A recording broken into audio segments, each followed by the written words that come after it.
Ladies and gentlemen, welcome to the IFSC Paraclimbing World Cup in Salt Lake City in the USA. This is a spectacular event, and if you've never watched a paraclimbing comp, well, you're in for a treat. My name is Matt Groom, and I'm very privileged to be joined by James Rudge in the commentary box. James, the first thing I always say to an athlete is, I'm so sorry that you're with me and not out there on the mat. Yeah. So talk to me about yesterday. How did it go? Obviously not ideal. Yeah, no, unfortunately I didn't make finals, so that's left me here in the booth, but I'm absolutely joyed to be here. It was a fantastic competition yesterday. The routes were brilliant. It was just a very fierce field, and I know that I've left absolutely everything out on the wall there yesterday, so I couldn't have done a lot more, and very excited to be here to watch it with you. Yeah, it's going to be an interesting afternoon. If you're new to paraclimbing, we'll go through all the categories, what they mean, and how the rules of this event work, because it is a bit different from other competitions you might have seen. But first of all, we have to talk about the wall, because that shot shows how spectacular it is. Beautiful, isn't it? I love the design of that wave effect across the head wall. Yeah, it's beautiful. It is stunning, but it is slippery, because that is wood. Yeah. So what's it like climbing through that band? When I was warming up, I did notice a little bit of slip on my shoes, but it didn't feel so bad when I was up there on the routes. And yeah, it climbed very well. I enjoyed it a lot. And it is a lot more overhanging than it looks there on the screen, and kind of comes around a corner. But let's have a look at some of our starting lists. And this is a good opportunity for me to explain the categories. So B is visually impaired category. B1 would be the least visually impaired, B3 the most visually impaired.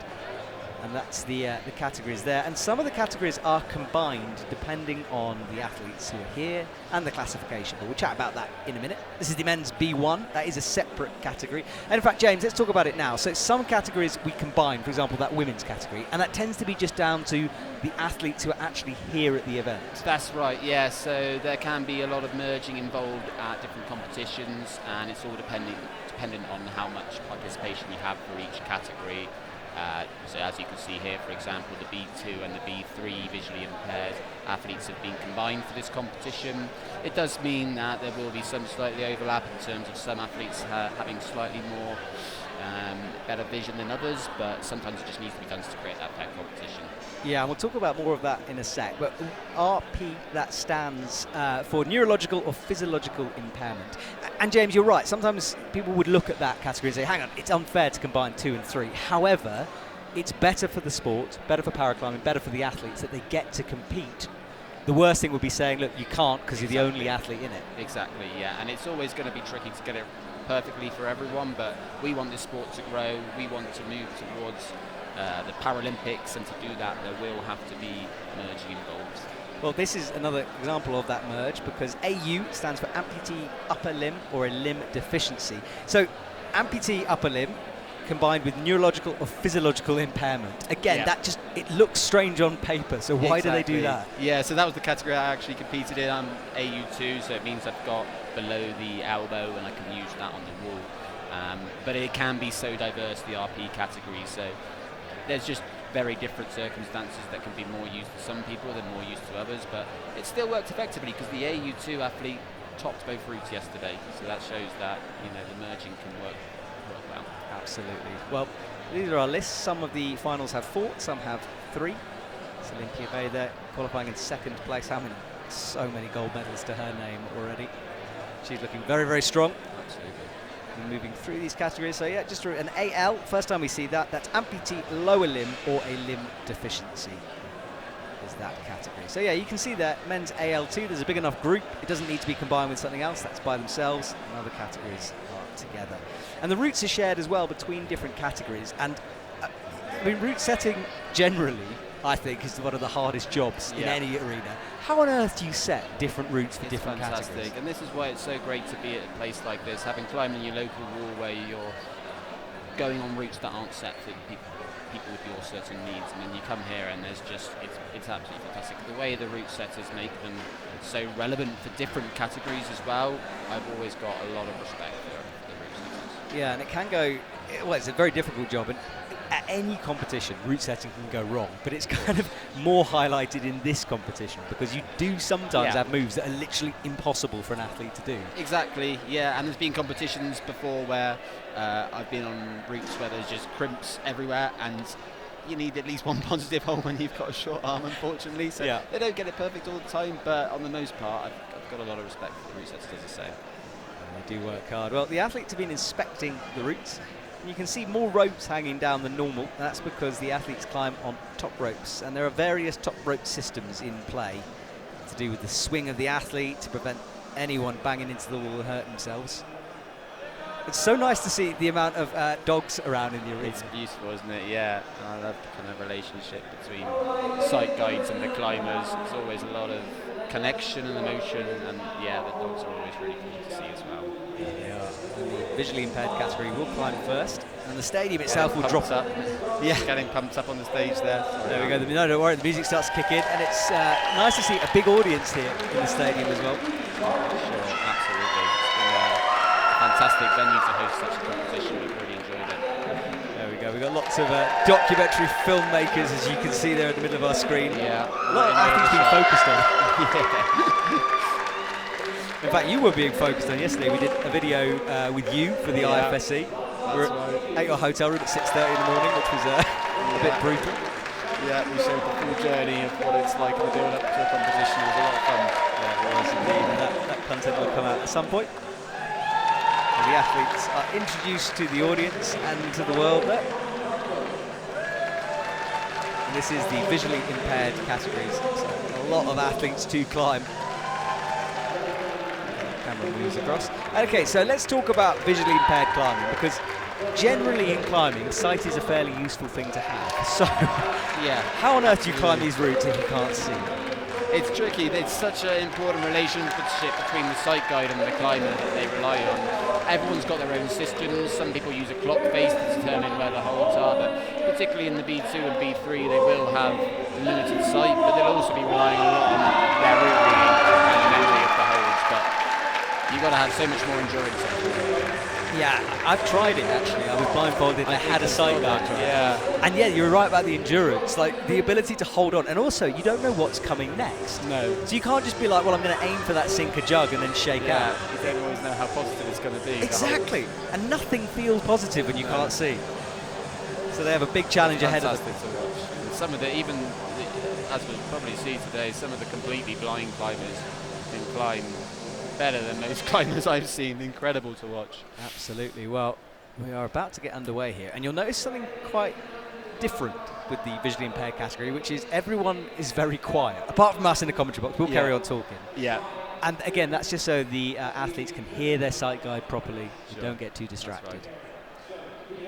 Exactly. Yeah, everyone's got their own kind of communication system that they have with the athletes. So one of my first experiences from competitions was seeing the Japanese team using a rolled up bit of paper to communicate with their climbers, and I was quite shocked by that, because I thought, the Japanese, they would have some top tier technology, but everyone's got their own thing that works for them.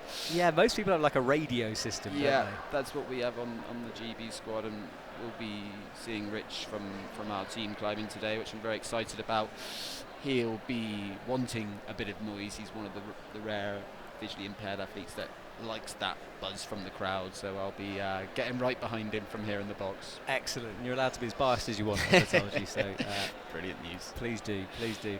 Yeah, so we're just waiting for the athletes to come in. The isolation zone is behind the black kind of awning you can see in the middle of your screen, behind that blue IFSC arch, and it's just part of the climbing wall, and the athletes go in there to warm up and get ready. And thanks to USA Climbing for sorting this out. As always, good hosts. Excellent snack game, which I'm always impressed by. They've looked after us very well here. We've loved it in this city. It's been so friendly. Everyone's been so nice. It's been great.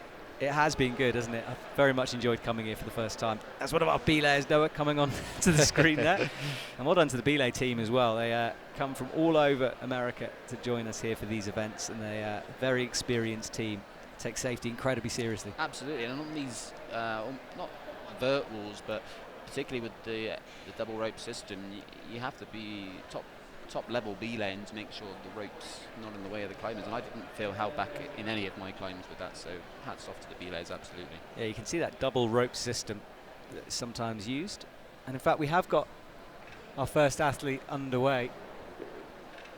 On the right, we're just sorting out, there we go, we got the shot now. So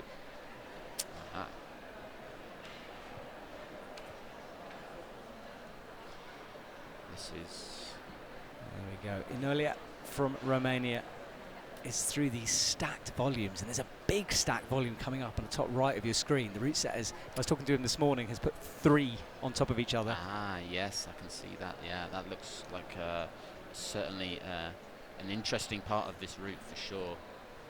Yeah, it kind of comes around a corner, and in fact it weaves all over the route from down low all the way up high. So this is the women's B1 and 3 category, so combined here. Yeah, they've merged the 3 visually impaired categories for the females this year.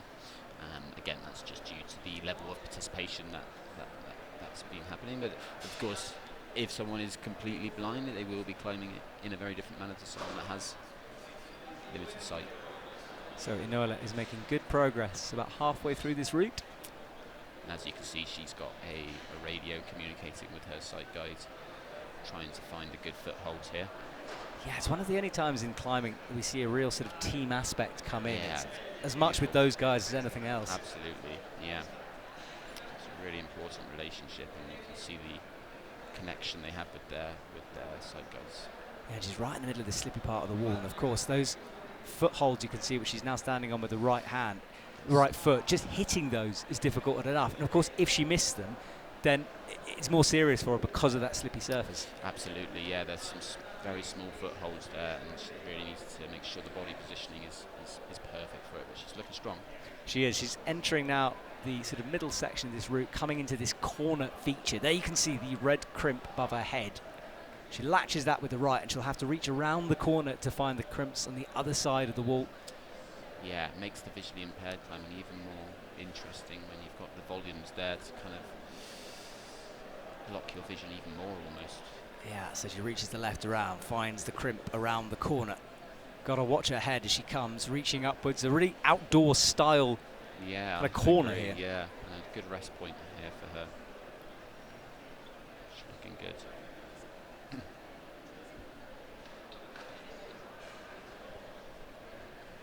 So up to the top of the corner feature now.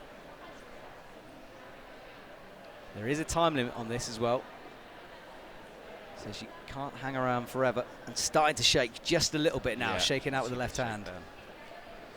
This move looks like an interesting one.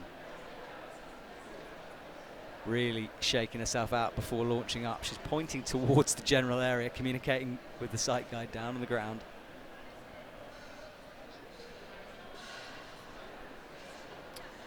See there, she's got a positive hold on the edge of that volume. She's just trying to find something else, but doesn't seem to be too much on the other volume there. Yeah, she has to upgrade that foot, pressing into the corner, standing on a good hold now. She's just looking around for that hold. There it is. Yeah, and transition to the left, this traverse. She's going to have to swing her body over towards the left. One thing she does have to be careful of on these routes, that little black smudge just next to her, that's a bolt cover, and they are slippy, so that's something you want to avoid, not use. Yeah, it's a good point. They're used to cover up so the athletes don't stand on them. See the stars on that volume, red, white and blue. You'd never guess where we were. Yeah, very patriotic. I like it. Now blocked that crib, so even more nasty. Then she makes the swing. Really high foot. Yeah, into the pockets. This is good work though, and she's nearing the most overhanging section of the route. Yeah, this is where she'll really have to. She's got 1 minute 21 left on the clock as well. We can't get a clock on screen at the moment, but I'll keep you updated with the time. So 1 minute 15, a couple of moves to go. She's looking at heel in there. Oh, really starting to struggle. Up here. Yeah, she needs to drop that heel a little bit lower. There's a line on the crimp beneath which the heel would sit better on. Now she's got it. Oh, just fell on that move there. That definitely looks like the crux of that route. I think it builds all the way. You kind of fairly easy down low, and then coming into that corner, it takes a bit out of you, but you can get a stance, a resting position. The footwork will be crucial for that. Absolutely, and then it just kind of continues onwards. So there's our judges down the front. It's a lovely climbing wall, this. That doors you can see open up to a garden feature, and although it's hot in Salt Lake, it's nice and cool here in the stadium. The weather's been lovely. Right, so the Iranian athlete leaves. Next up will be Phoebe Bracken from USA, part of a big USA presence here, as you'd expect. Yeah, the USA have really come in their numbers, as you would imagine, for this competition, but they've got a good turnout for the finals, and I think they'll be very happy with that, of course. Yeah, so I said Bracken. I should have said Barkin. So Phoebe Barkin, we're watching here. Right, so she has top rope connected, B-layer ready. And there is Team USA just having one last look up at what's to come, a little discussion before getting going.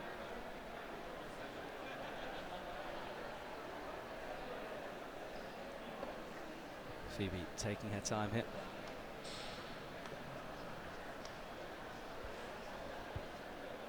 Phoebe just under 40 years old.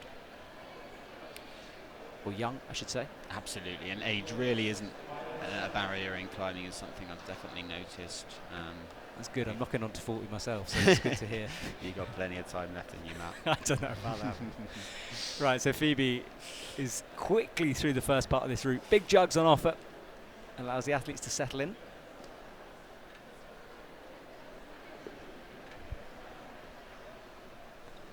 And now she's holding on to the jugs, resting. Yeah, this section definitely looks like one where you can apply a bit of flow to move through this jugular section. Yeah, nice and smooth through here, making sure of the feet. And that's the first quick draw that's clipped into the rope. Stopping the swing, and you can see her position there on the graphic on the left. So Inola is currently on the top spot. Of course, the only athlete to have climbed. 48 plus is her score. And Phoebe, as she goes higher, she's on 25 now, and that graphic will just tick up as she makes progression. It's a good top point that's been set with 48 plus.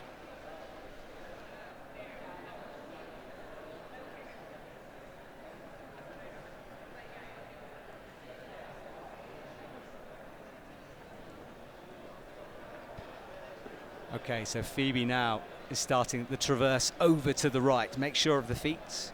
And this is one of the tricky sections. We saw Inolia really struggle to find one of those crimps. And again, Phoebe just doesn't use the left one, now finds it. And she crosses her body over to the right. A little tap with the foothold to remind herself where that is for later on. She's got the lower one. It's so interesting watching the thought process these athletes have. Absolutely, yeah. And like I said to you before, so much of it is involved from how they read the route before. That really is an important part of this. They need to have that memory of where the positive holds are going to be, where the good rest points are going to be, as you can see her shaking off here now, because you need that energy for the crux section that we've already seen. Yeah, and this is a good view of that corner. Quite a good hold back there, but you can see her looking right and left. It feels like you should be able to slap both sides of that corner, but the holds are only on the left. Yeah, it's one of those sort of side pulls that really you have to get the body in the right shape to move on up through. Yeah, and then we have a look at the next crux. Those pockets not as good as they seem. I'm looking up at the wall right now. They're pretty shallow. Yeah. And I think this was the first section that we saw our first athlete struggling on, just finding that crimp on top of the patriotic volume that we mentioned. Yeah, that blocked crimp with the red coming into the blue. Well, she's got the big one. Now needs to work her feet through. Matches that, and then onto the blocked crimp, drops down to the good crimp. And that's one of those things, that's a hard hold to see from the ground as well. That's exactly right, yeah. You really need to, some of the routes you certainly need to just see what it's like when you get up there, but you can get a real feel of it. She's moving up these pockets quite well here. Yeah, Looking strong. Very positive left bump, and she is climbing herself into the lead. So She's got the next she's got the high point there though. Just grabbing that pinch. Did it quickly as well, far quicker. Yeah, applied a lot of speed there, which I think on an overhanging route is super important to have that flow and momentum that you carry through the route. Absolutely. Well, Nadia from Italy is up next. 2 athletes to go in this category. That's really good to see. So that is the sight guide that we talk so much about, but we don't see. But he will be constantly talking. And as you said, a different system. When I tried it, I was with the Romanian team, and they used the clock system. Yes, I remember watching that video, yeah. So like 12, 1, 2, exactly. 3, 4. Yeah, I think that's a very common one as well. The clock system seems to be the most effective, but some athletes have it even simpler than that, just left, right, up, down. And that's Nadia Berardici now from Italy, getting some liquid chalk on those hands. As you said, really good conditions in here, but you don't want to be chalking up as well as everything else. It has been super cool here, considering how warm and muggy it is outside. It's been nice and cool in here. I haven't felt too hot in any of the period. No, it's been nice. Well, she's just allowing that liquid chalk to dry, a bit of a flappy hand dance before she gets underway. Now she'll approach the wall and get going. You can see these radios we're talking about, the sight guide with it strapped onto his head, using that band on his head. It's great to have these shots of the sight guides because they really are such an important part of the process, and like we said, that relationship is super important. So it's not all about the climber. The sight guide's a massive part of this as well. Yeah, and trust is a big thing to think about, because if you're that climber, you know, you've got your competition in that sight guide's hand. If they make a big mistake that you can't rectify, I would just feel so guilty if I screwed up someone's climb. Yeah, exactly. There is a lot of pressure. Yeah, it's a very important job. And staying calm is a massive part of it. There are some moments yesterday when Rich from Great Britain really had to grind through and find some inner determination to move it through the routes. But the sight guide stayed calm, and that was the important thing. And I think Nadia's experienced competition participator here at the World Cups. Yeah, and she's looking good through the bottom, isn't she? Really positive.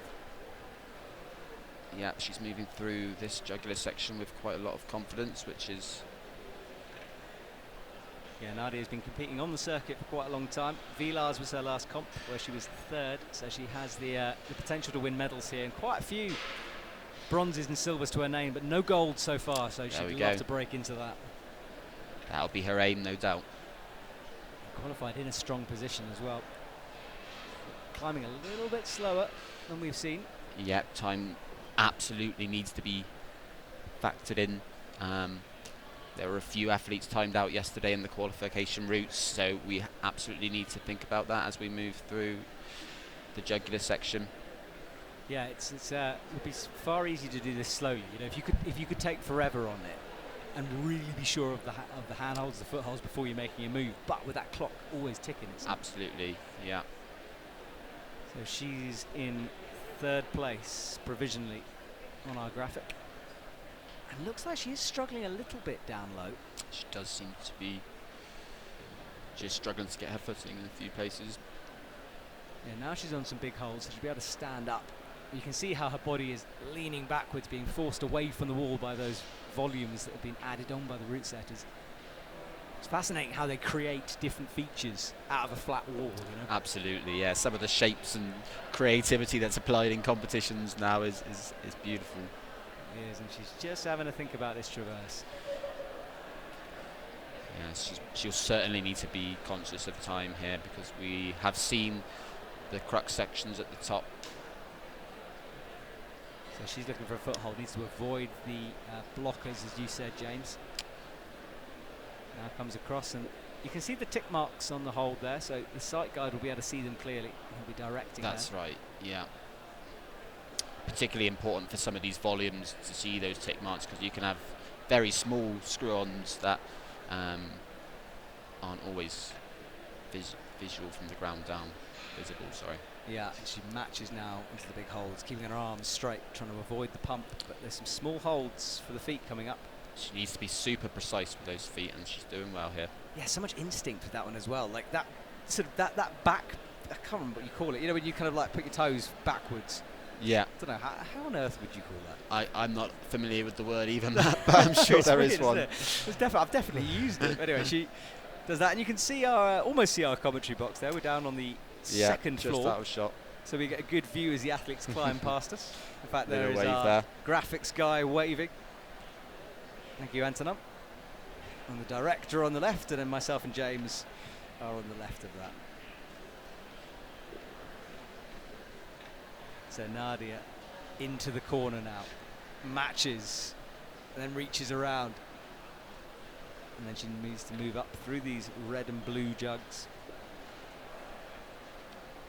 Yeah, it's a great gym for photographers and for the audience. It is, absolutely. You get lots of good views of this spectacular wall. Does mean they burn some calories though, coming up and down, but yeah, I mean, we've had some big American food, so I think yeah, everyone needs a bit of that. Yeah, we had a big burger last night. Oh, now Nadia's standing on the bolt for a second. Just moves taken away from off. That I don't think that should count against her since she's moved off. Yeah, there's only so many things can be removed from the wall. Right, now she's looking for the right foot, gets it with the toe. Very precise here. Right up on the tiptoes of her climbing shoes there. Shaking out in the corner, pressing a leg into the wall, just trying to find something to take the weight off the arms. And the high foot will help that. But as we know, she's about to enter the really tricky part of this route. She is, yeah, and time will be playing a factor. Yeah, I can't actually keep you updated on the time because it seems like every clock has stopped, but yeah, I'm sure a judge somewhere has it on them. Just looking around for this crimp, I think now. Just need a little prompt from the sight guide, and there she is, she's found it there. Yeah, needs to leave room for the match. And that volume's going to feel terrible to stand on, isn't it? Absolutely, yeah, very small footholds as well. And now she's got the pockets to contend with. Yeah, so will pump play a factor here? These pockets are shallow. It's going to be very tight margins through this section because it's where we've seen the athletes reach so far. She's moving up towards that silver medal spot though. Oh, every hold will count now. Yeah, you can see the thumb pressing on the white screw on, but misses the slap up to the blue.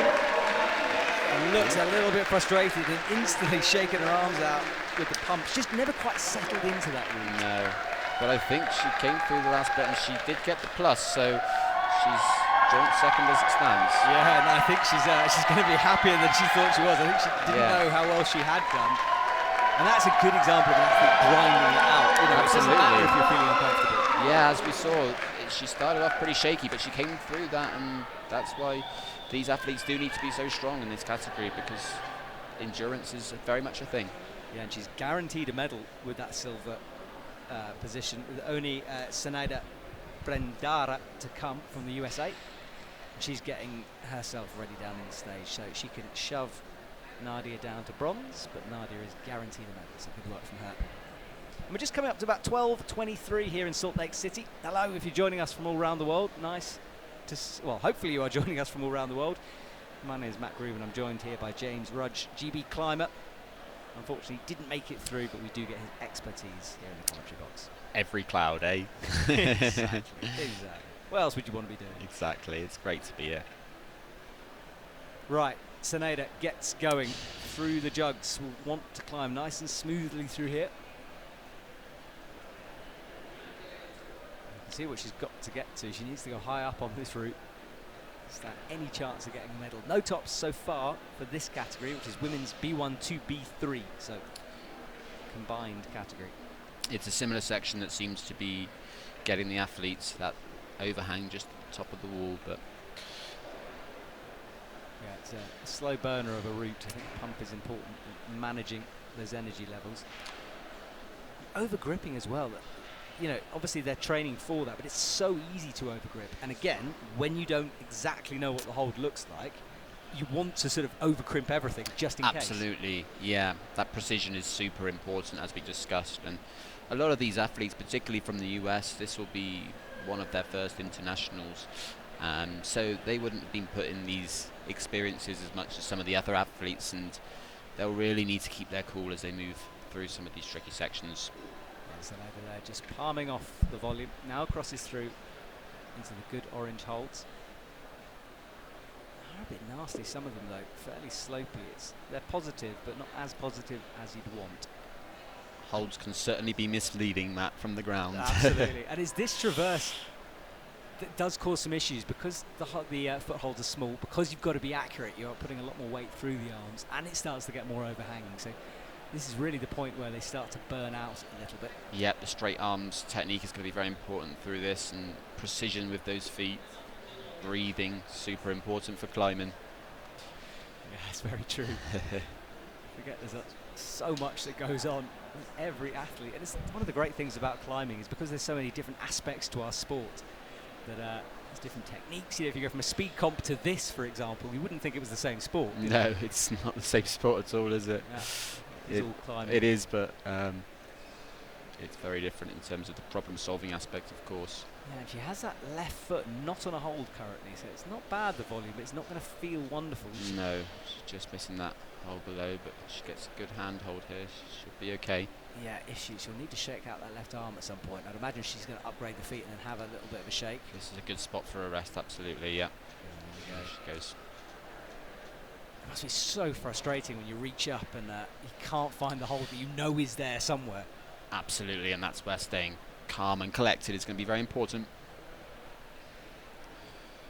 Right, she's through the corner. Climbing well at the moment. You can see the times the athlete's got on the graphic there. Which is, yes. Sounds like she's a bit like Rich on our team. She likes that cheer, which I'm all for. It must be strange as an athlete. Yeah. You're climbing and succeeding, but no one is kind of encouraging you on. And it's tough balance because you need to be able to hear the instructions given to you, but sometimes we all need a bit of a boost, and absolutely, in the paraclimbing world we are good at giving that. Yeah, it's funny because everyone is supporting you. You can see, I'm looking down at the audience, everyone's leaning forward, everyone's engrossed, but it's supporting with sort of your mind more than words. Absolutely, yeah. And this is the section where she really needs to get a good rest before she moves through what we've seen to be the crux. Yeah, so she shakes out. We'll now look for the feet that begin to run out. Make sure of that blue hold. Should be, I would imagine sight guide is saying, look, it's blocked, but be careful. You'll be able to get an angle in it by going around towards the left. She's looking calm and collected though, which is a good sign. She is, and I think she's just been saving herself for this final launch. So very good on that blocked hold, giving herself lots of room to make the match. There we go. Into the pockets, and I think we'll see her climb quickly through this section, up with the right hand. Easy. She's made that one stick. This is the big move now. Yeah, she's going to make a play for podium places if she can get a little higher, which she does. Yeah, that should be. Lose into second. And you think if she matches this and moves up, she will take the gold. She's into the undercut. Oh, that's a fantastic lock in there. Really nice. Nearly fired off. Can she get the top? Left. Yeah, one move away from the top. Can we see our Come first on. top this evening? Well done. Great work. Brilliant work. She takes victory. Fantastic. Awesome from her. So really good to see our first top, and just shows keep on pressing forward. And there is confirmation. So Sinaida takes the gold medal. Phoebe Barkan, who we saw come out second, takes silver.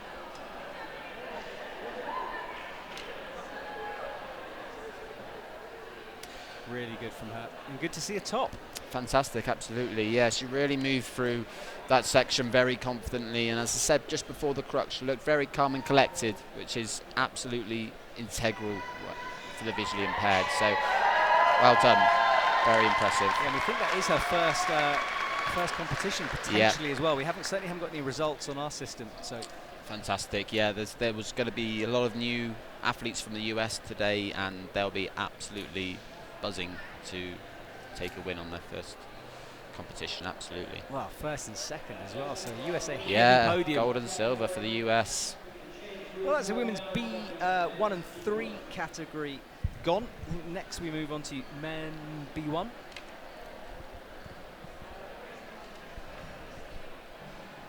So we just wait for the results. You can see the clock there. That's what made the difference, splitting that 48 plus results down at the bottom.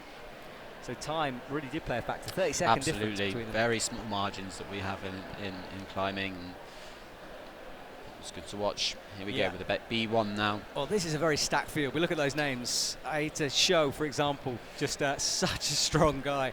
Absolutely. The interesting thing I find with the B categories is whilst it's judged by the visual impairment severity, you can find a lot of the B1 climbers completely blind, climbing just as well as some of the B2s in some cases, just because they're so strong and so talented. But fantastic to watch, absolutely brilliant. Yeah, so this men's B1 category is separate from men's B2 and B3. So Razavan Nedu from Romania is up first. And you'll notice that the B1 climbers will be climbing completely blind. They have a cover over their face, for want of a better word, just make sure that everyone is completely blind when they're climbing. A mask, that's the word I'm thinking of now. Right, so Razavan pulls that mask down. He's about to get underway, and first time we see route number, is it? Well, we'll call it route number 2, but route number 3, sorry, technically that's route number 3. So first time we get to see this. Tricky crimps through here. Yeah, there seems to be some interesting sections on this, particularly through the first head wall. There's some slopey holds and dual text as well. You can see it shining there in the light. Not too much of a problem that the texture part is in the obvious place, but still, it's just another thing for them to think about. You don't want to stand on the wrong bit of the hole.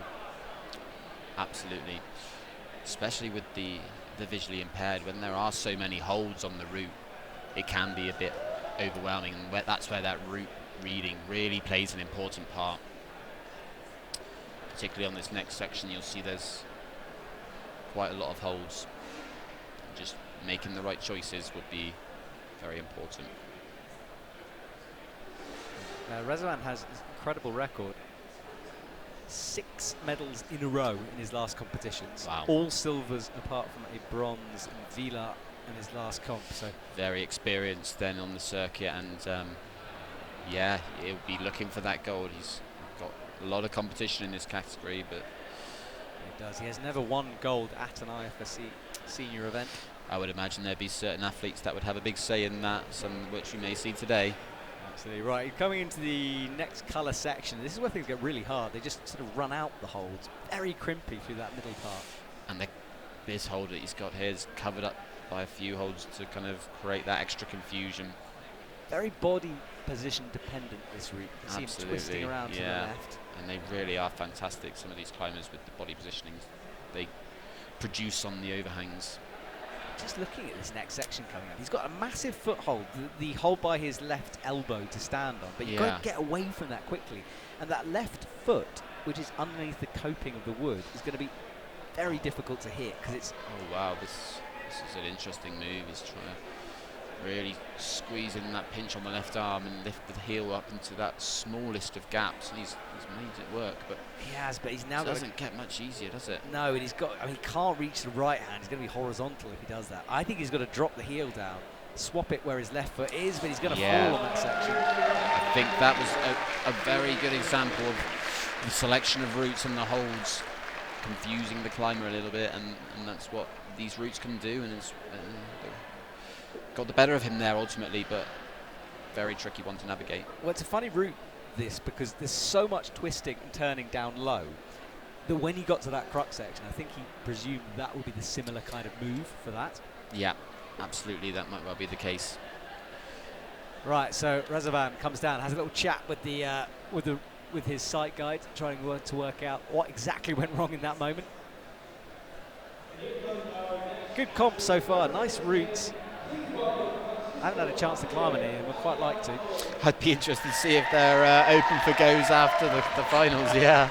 We can do whatever we want, we've got badges, it's fine. Brilliant. Right, Javier, don't quote me on that. I love the Francisco mask will come out. That is a cool mask. Yeah. So the dog leaves. He's clipped on by the Bilet.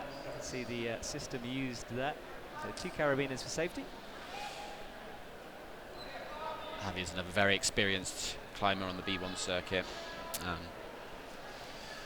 Be interesting to see how he tackles the section that we just saw. Yeah, and the men's B1 is quite neat. We've got a couple of 3-people categories. Of course, they're guaranteed a medal if they come into this final, which must be nice to take the pressure off. That's right. That would create a very different feeling.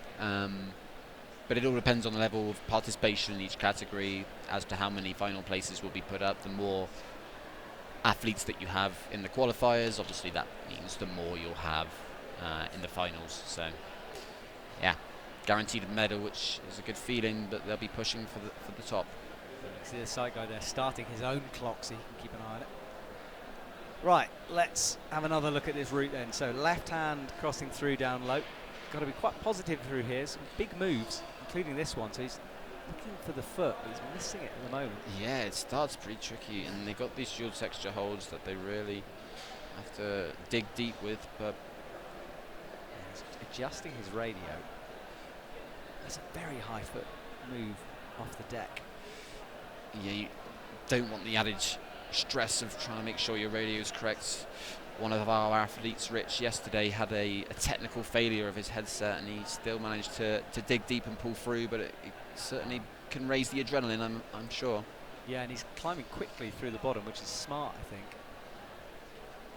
Absolutely. Big moves. I mean, they're fairly easy moves, but it does get overhanging through here. You can see his body being pushed backwards. The footwork will be super important in this section. We saw how it affected our last climber with the heel. Yeah, and he's looking for heels all the time. Now bumps his foot up. He's not on the hold. Now he is. Now he can rock up on it. He's got a nice right hand there to really... The trust you've got to have. And then he matches the feet. That's a good body position he's got there. Twisting in. And immediately finds the good part of the blocked hold. This seems like a more positive shape. But this is awkward. Now he's got to move his body towards the left, get a right foot up. And this is where the pinches start to come on. And this is where we saw Razavan struggle. He needs to get that left foot up, yeah. That's the black hold. And that hold not as good as it looks. You can see there's ridges across Yes, it. they can be very misleading, those holds, and slippery. He's got the next hold though. I think he needs to cross through, drop down onto the black crimp. He's Yeah, touched it. he's just missed the black crimp there, and he's looking... Now he's got it. Right, the better body position, much lower down than Razavan was. And then he can stand on the white hold. A couple of crimps to move through here. But he looks a little bit more controlled now. Yeah, climbing more straight on. That's the left foot I thought could be awkward, but it's, I suppose, naturally falls where you'd want it to. Got his toes right on the edge of the hold there, which is obviously super important and not always easy for the visually impaired, but he's made light work of it. Just finding the little bolt cover there, but quickly knowing that he needs to move through it, which is good awareness. Right, out to the white hold. Awesome looking feature, this it. Yeah, it looks really visually aesthetic, and another section that he'll really need to think about the shapes that he produces with his body. But there looks like some positive holds, particularly the one on the left there, which he's reaching up with this right. Nice high foot could mean he can push into that right pinch.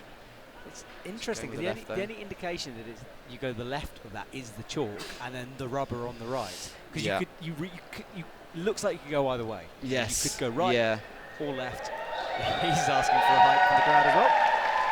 I think potentially the way I read the routes might be slightly different, Matt, because I'm obviously missing my left arm, so I'm thinking naturally go up on the right, course, which might be why I'm thinking right. But well, this route will be used for different categories as well. So it's all the Bs and the AL2 and RP2. So the leg amputees will be on this one.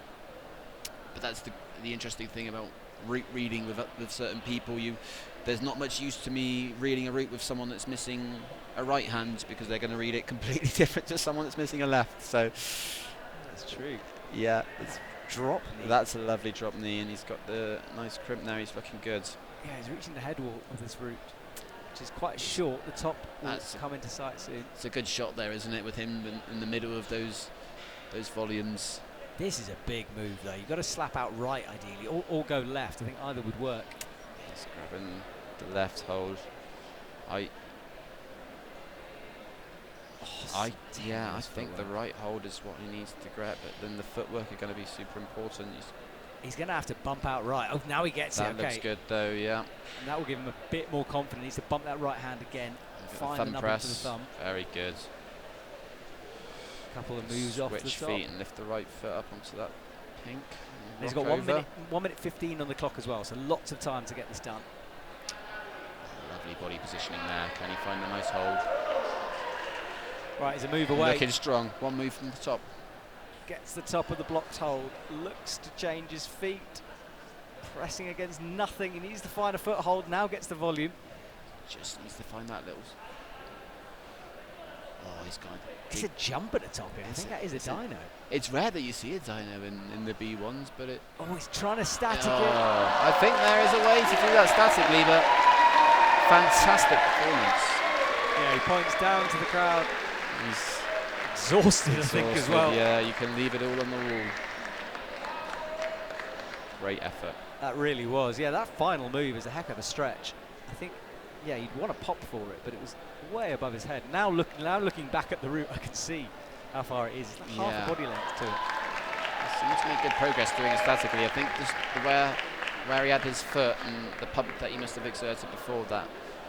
But he's almost grimacing there. I think he's pumped up. He'll be very happy with that, but we've got a pretty strong climber up next. We do, yeah. We've seen this man top routes that looked impossible before. Sho Aita comes from Japan. Onto the mats for the first time here this afternoon. If you're wondering what's happening to the other events, well, this is the first broadcast we have here in Salt Lake City. We do have boulder and speed over the weekend. The qualifiers take place on Friday for the boulder. Can't remember when the qualifiers for the speed are, but sometime around there. I think I saw some of the Italian team in our hotel, and they were saying it was the weekend. Okay. So Saturday, Sunday. I think it's a very busy Saturday, Sunday. We have semi-finals and 2 finals, the boulder final and a speed final, and the qualifying for the speed. Brilliant. So it's packed, like a festival atmosphere here. Yeah. Right, show is underway. Really quick through here, and we know that you have to be positive through the bottom of this route. It's the spread at the moment as well. Razvan really struggling in the middle.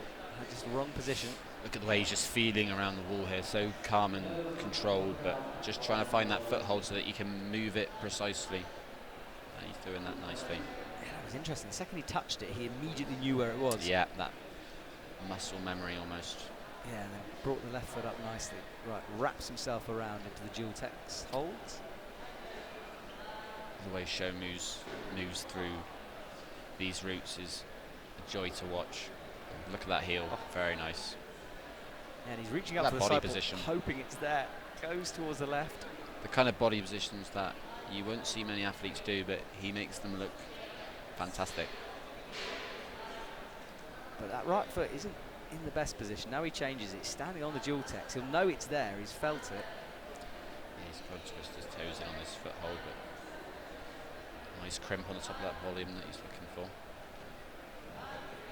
Right, straight up, bangs his hand on the way through on that volume, but now gets the hold on top of it. So interesting how he's feeling the feet and then moving. Yeah, that shows a lot of confidence and control to do that, and it will make a difference.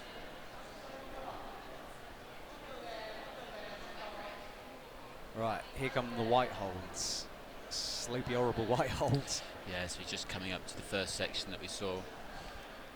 Razvan struggle on. Yeah, he's close to moving into that silver position. Guaranteed a bronze, of course. Points towards the direction of where he's going, so he can get an idea of the kind of positions needed. Very pinchy through here. Struggling to find that right foot. Need to trust it. Has to match it. Yeah, matching on a very small foothold there. Comes through now, crosses, and he needs to drop down. Really good from Sho.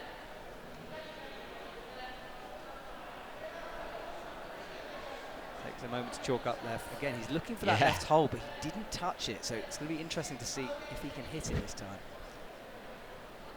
And he is struggling to find it. This was the hold that you mentioned before. Yeah, he does seem to be struggling to. Yeah, look at that, locking off the crimp. He's found the left foot now. Got to trust that left foot. It's a nasty, nasty position to be in, hanging out in the middle of the wall there between swathes of wood. And he's starting to go for the feet on the right, but we know you need to go towards the left of this. I wonder if it climbs either way. We'll have to see. Yeah, absolutely. It'd be interesting to see. I just find it super interesting how he's using his hands here to gauge where the feet go. Yeah, hours of practice needed for that, 'cause it's all very well to touch it, but then to relate that to where your foot is in comparison to where you just touched it with your hand, yeah, it's tricky to do. It seems to be effective for him though. It's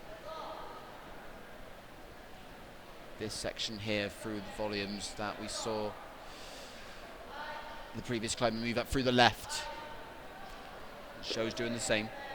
He is. Right, now needs to flip his feet over to the other side of this. Time-wise, we've come up to 2 minutes 20 left on the clock.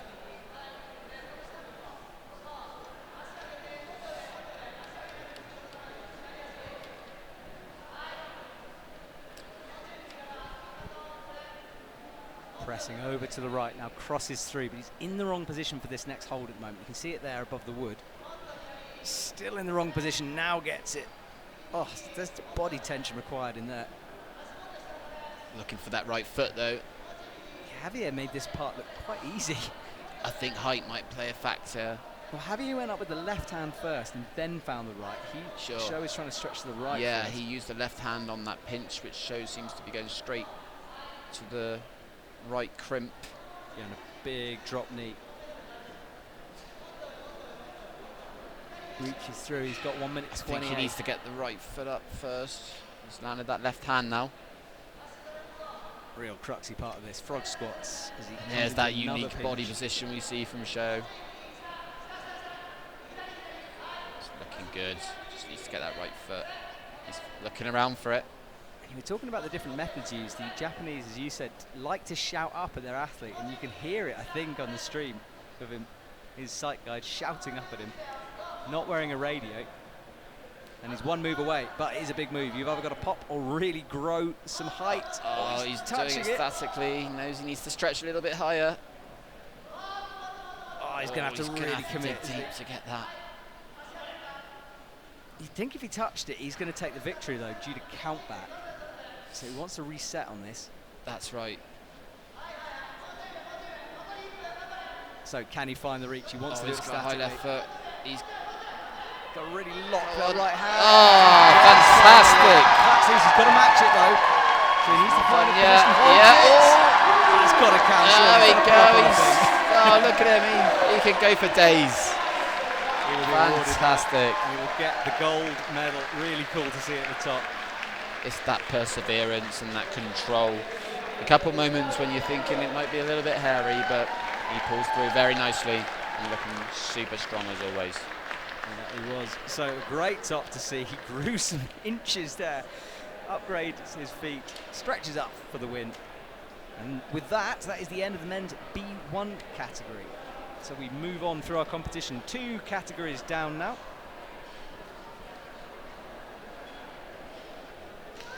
Look up at the wall. That's the route number 1, which is actually route number 4. Nice and confusing. And there is the confirmation of the results. Shoeita taking top spot with the top.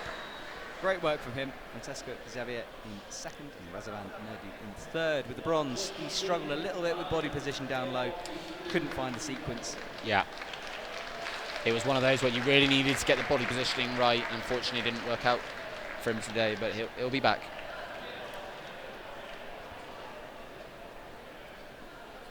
I believe this is the combined B2 and B3 now. Yes, it is. So I was momentarily confused there, but yeah, this is men's B2 and B3. 5 athletes competing in this. And we're starting off with Raul for Team Spain. And then your teammates coming up soon, Richard Slocum. Yes, very excited to see that. Rich will be wanting us to cheer him on here from the audience and from the booth. So I cannot. I have to stay entirely. Yeah. Neutral. You, on the other hand, can go absolutely brilliant. nuts, so you can do what Brilliant. you want. Yeah, as long as you don't sabotage anyone else. Yeah, he's used to having his wife here, Keely, who will probably be, you might have heard on the streams in the past, because she's always very audible, bringing that cheer for him. But so we're filling that gap today. There we go. Well, he'll be later on, but right now, Raul Franco is on this tricky route. Yes, he's not wearing the mask because he's got a different visual. Exactly, capacity. yeah. So this is the B2, B3 combined. The previous category would have been climbing completely blind, but they've been put on the same route, which is still cool to see because, like I said, the difference, whilst the difference in visual impairment is very different, the difference in climbing ability isn't always, and there's some very strong climbers in both categories. And he's moving through this section nicely. Very quickly. The cameras here are actually on one of the spectator, I think they're on the VIP viewing area, in fact, which is at the very top of this gym. So you get a direct view onto the wall. Takes his time to chalk up, and then he'll cross through to the slopey section of this route, into the pinches. And from now on, really, it's all about pinches, the thumb in play throughout. Absolutely. Missed the foot there, slipping down the wood. Locks in the crimp. But he's having to climb quickly. I think he's getting pumped. He's getting pumped. He's moving with some speed, which you do need through the overhang section, but you also need to keep calm, especially in the visually impaired categories. I tell you what, he's looking so strong. I thought he was pumped. This could just be a style thing. Goes up with the right straight away, then the left. Now some of this is going to be down to route reading as well from the sight guide. What have they seen? Oh, I think he just needed a little rest there. Like you said, he was looking a little bit pumped, but very confident as well. It's unfortunate. If he could just stood up, he could have sort of pressed between the holes, bridged a little. I think on that section just below the pink volumes, there's a nice place to match and shake off a little bit and just regain that composure. But it's not always easy, I can tell you that from experience. The adrenaline can take over sometimes. Absolutely. Well, Raul is done for Spain, and his teammate Guillermo is out next. He's just walking onto your screens in the background. Guillermo Gomez. There he is. He's being guided out. Yeah, so this is another one of the Spanish climbers in I think in the B3 category. Slightly younger athlete, but looked very comfortable and confident in the qualifiers. Just chalking up there. Yeah, he's got a few medals to his name as well. Third was his last competition. He's got a silver, hasn't got a bronze, sorry, a gold. So he'll be looking to add that to his collection here today. So Spanish climber number 2 in the men's B2 to B3 category. Just joining us, welcome to Paraclimbing. This is the final for lots of different categories, spread across the wooden sweep of that wall you can see. It really does make for a fantastic shot, doesn't it? Beautiful, isn't it? I've looked at this for years, never seen it in person. It's nice to be here. Yeah, and looking at it. absolutely.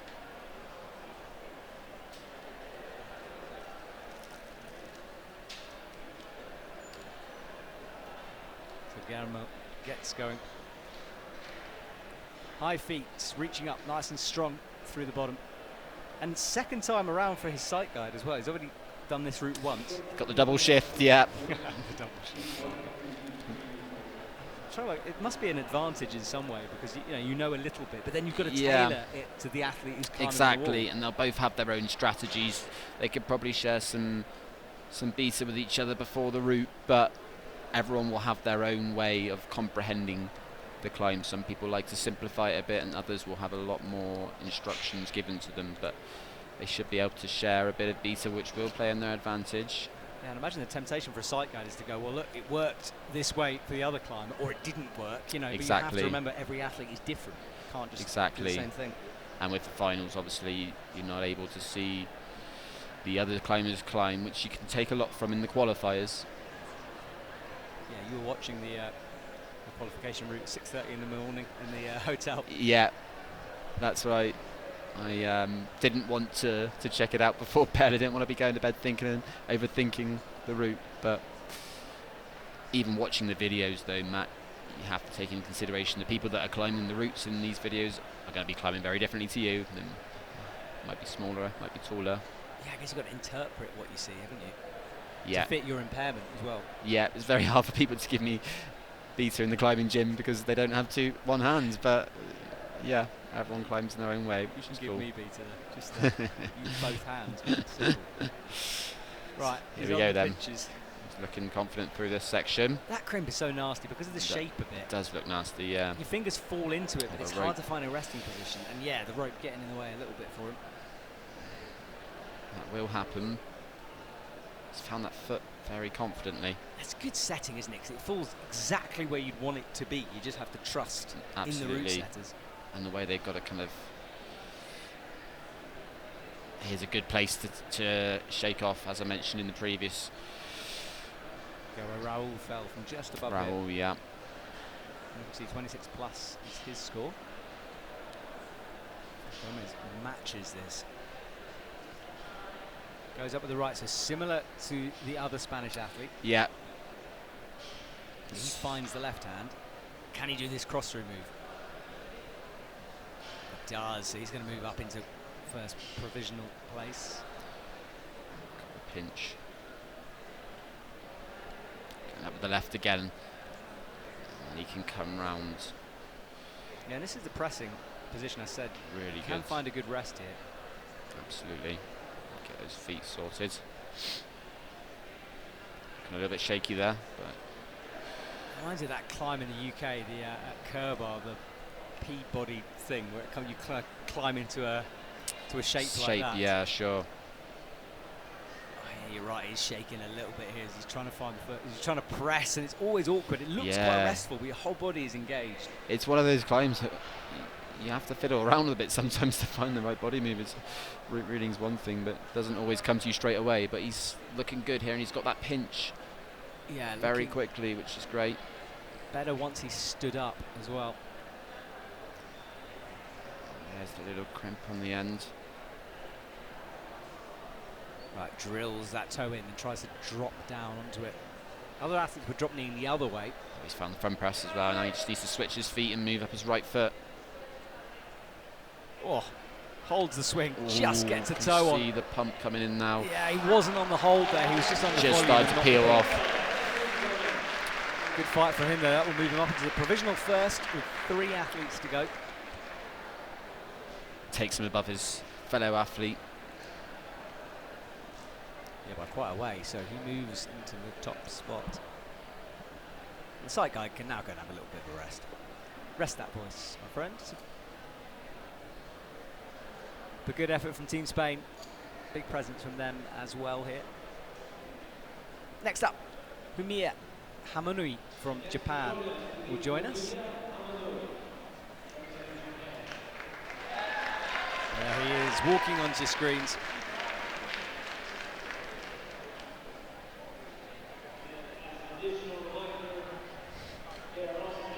Another very strong Japanese climber. Yeah, and this is where the audience being quiet does make a difference, because as we said, the Japanese aren't using the radio system, so that climber has to hear the sight guide throughout the route, otherwise he's in trouble. Yep, and that's really where having that knowledge of how different countries or different athletes like to climb is super important. Like I said, Rich, who we'll see, will like the noise, but he has got a radio in his ear, which makes a difference.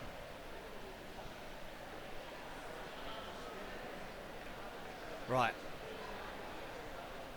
Onto the wall for Fumiya. Just touching those first couple of holds, which you are allowed to do.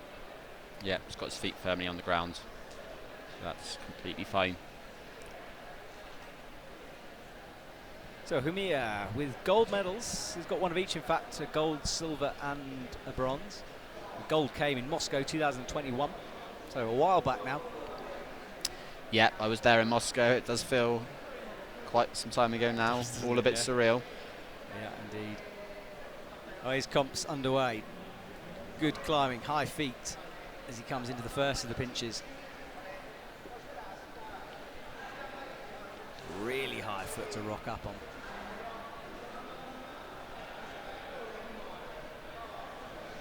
Finds that left foot very positive once he's got a foothold, tends to trust it. Matches into the side pull. Just needs to be careful on the dual texture there. That's where the dual texture holds could be super interesting for visually impaired climbers. Yeah, he's kind of half on it, isn't he, that right foot?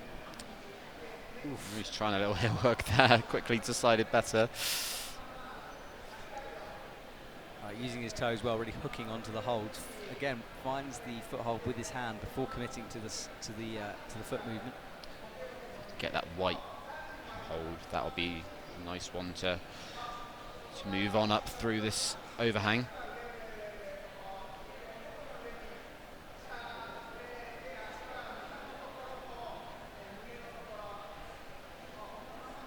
Right, standing up to the first of the pinch section.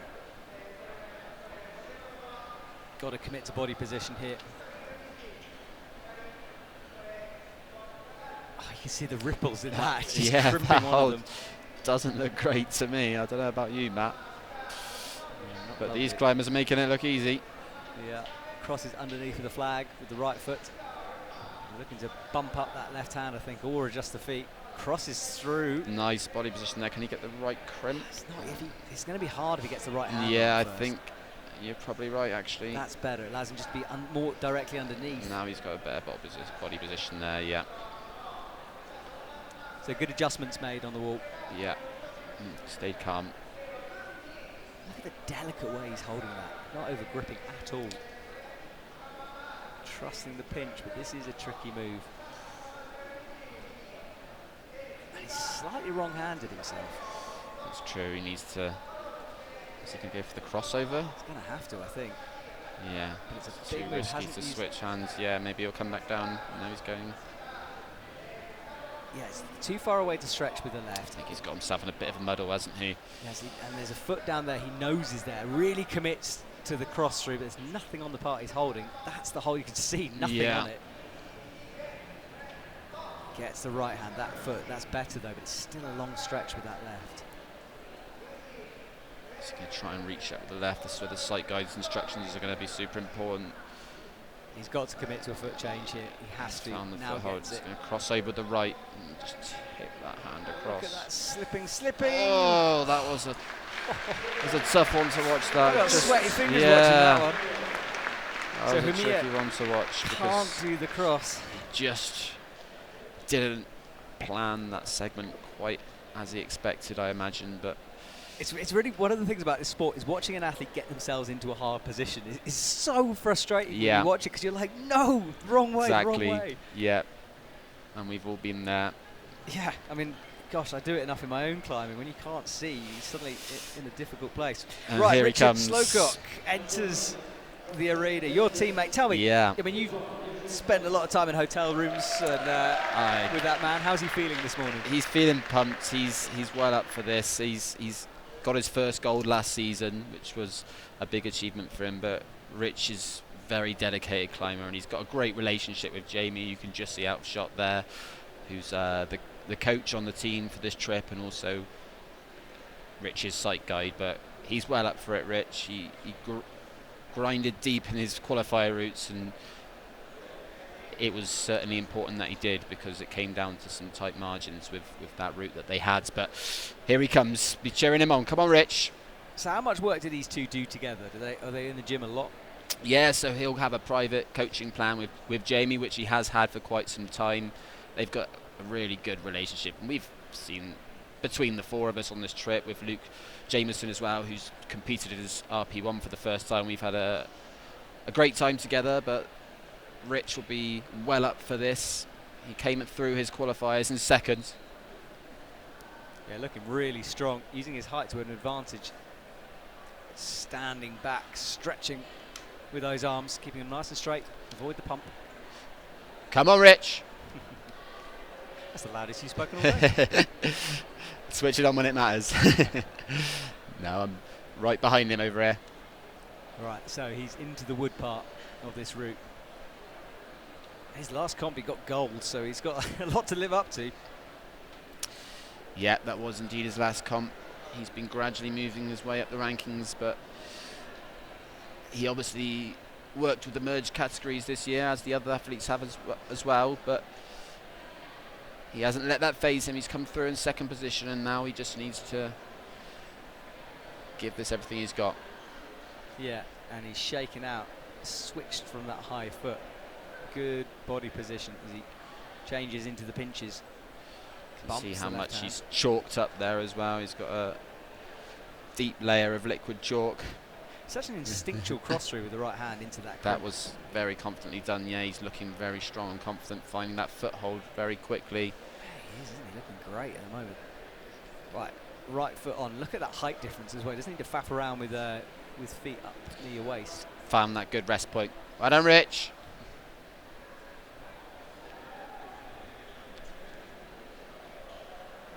Right, up to the match now. Shaking out, taking his time. He's got lots of time. 3 minutes 57 on the clock. I can tell he's calm. He's cracking some jokes at the top there, I heard. He's going right. Now, we wondered if it was possible to climb it both ways. We're about to find out. He's moved up to the right segment. Yeah, I think he's going to... is how I read the route, but he's looking like it's working well for him. A very different way of climbing this. He's kind of almost skipped the holds on that left volume, but he needs to... Is he going to take him too far away from... This is the thing, he's on a foothold right now, isn't he? Oh, no. And it could be a bit of a mistake. I think that's... Yeah. So 28 was his score, so he's going to take provisional silver with one athlete to go, which means he's guaranteed a medal. I think he just made a little mistake on the route reading there. Obviously, we've got the benefits of seeing all the other athletes here in the booth, but he looked comfortable and calm up to that point, didn't he? Yeah, he went for the foothold and then had to go for the next big slap, which obviously you can't see. So, yeah, exactly. I could maybe get myself out of that position by going for that next hole, but you could see him miss it, not quite get it. Yeah. That's the issue. So Richard goes off, but he's guaranteed a medal. Absolutely. Here we have Cosmin, who came out top in the qualifiers. Very new athlete. I believe this is his first competition, but we'll double check that for you. But he's looked super strong, and in his qualifiers he moved through the route very confidently, looked brilliant. Didn't seem to need to rest in one of his routes, which was quite staggering, but he'll certainly be fighting his way through this. Yeah, so he has had a few paraclimbing comps in the past, and he's basically won gold for every single one of them. Okay, I've completely got that one wrong then. Thanks for checking that, Matt. That's all right. All right, so he's very celebrated. You can see the speed that he moves through the bottom of this ring. It's crazy fast from him. Motoring through it. Absolutely. He is very confidently moving through this section. And Cosmin would be in the B3 category, but like I said, we're working with the B2 and the B3 in this competition due to the merging. Yeah, full commitment. Reach is... He's looking strong here, isn't he? Yeah, he's looking very strong. I mean, don't want to rush through here. This is where you can get wrong-handed as well. He doesn't fall into the trap. It's be interesting to see if he takes a good rest on this crimp. He doesn't seem to need them much. No, he doesn't, does he? I mean, he's more than halfway up, hasn't stopped, don't think he's breathed. Doesn't seem like he wants to anytime soon. This is something we noticed from the qualifiers as well. Staying true to form. Yeah, well, here he might need to think about it a bit. He's gone up on the left, which is where we saw Rich just elect for a different route. What a performance. Well, that will push Rich down into the bronze medal. It will, yeah. Out to the pinches. Now he's going to have to change his feet. He can't stand up from that position. Go on. There's a couple of moves off the victory here. 30 already. Yeah, and he hasn't taken a rest yet. He really hasn't, has he? He's right. But I think that score might change in a sec. Oh, he's found that pinch. Oh, look at that flag underneath. Yeah. Swaps the feet. Crosses through. That's gold medal. That takes him into the high point, and now he just needs to top it off with the top if he can. I think he might just launch for this. He does. Oh, he does. Fantastic. There's our top. Oh, that was brilliant to watch. I mean, what a performance. Never looked in doubt throughout any of that. No. He was going to win gold. I still don't think he had a proper rest. A slight flag there at the end, but... Breathe now. Yeah, fantastic. So that's a top in each route. with that, that's the end of the visually impaired category. And the audience will start to get a little bit louder, and you can see our DJ immediately has been poised over the go button on his decks. Now he's pressed it. He's been racing to go. I'm sure he does, but he'll just go. Be very rude to the DJ. He looks professional anyway. Well, that's it. We'll see confirmation of the results in a sec.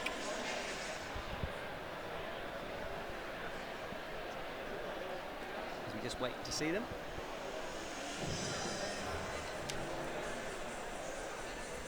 And there we are, Cosmin with the gold medal. Brilliant from him. That's a gold. Richard, your teammate, getting another medal and bronze. Yeah, his aim was to make a podium, and he's done that, but he will be a little bit disappointed, and it was a tricky one. It was just a case of getting that segment correct, which happens, you know. He looks confident up until that point, but he'll be back and he'll go again. We've got a big season ahead left. Yeah, there are quite a few events. So Villars is the next paraclimbing comp. No, sorry.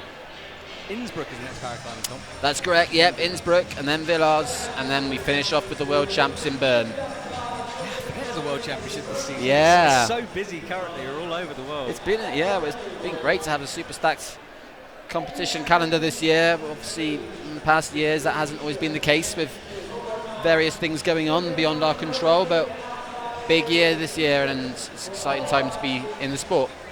Right, women's RP3. RP, to remind you, stands for neurological or physiological impairment.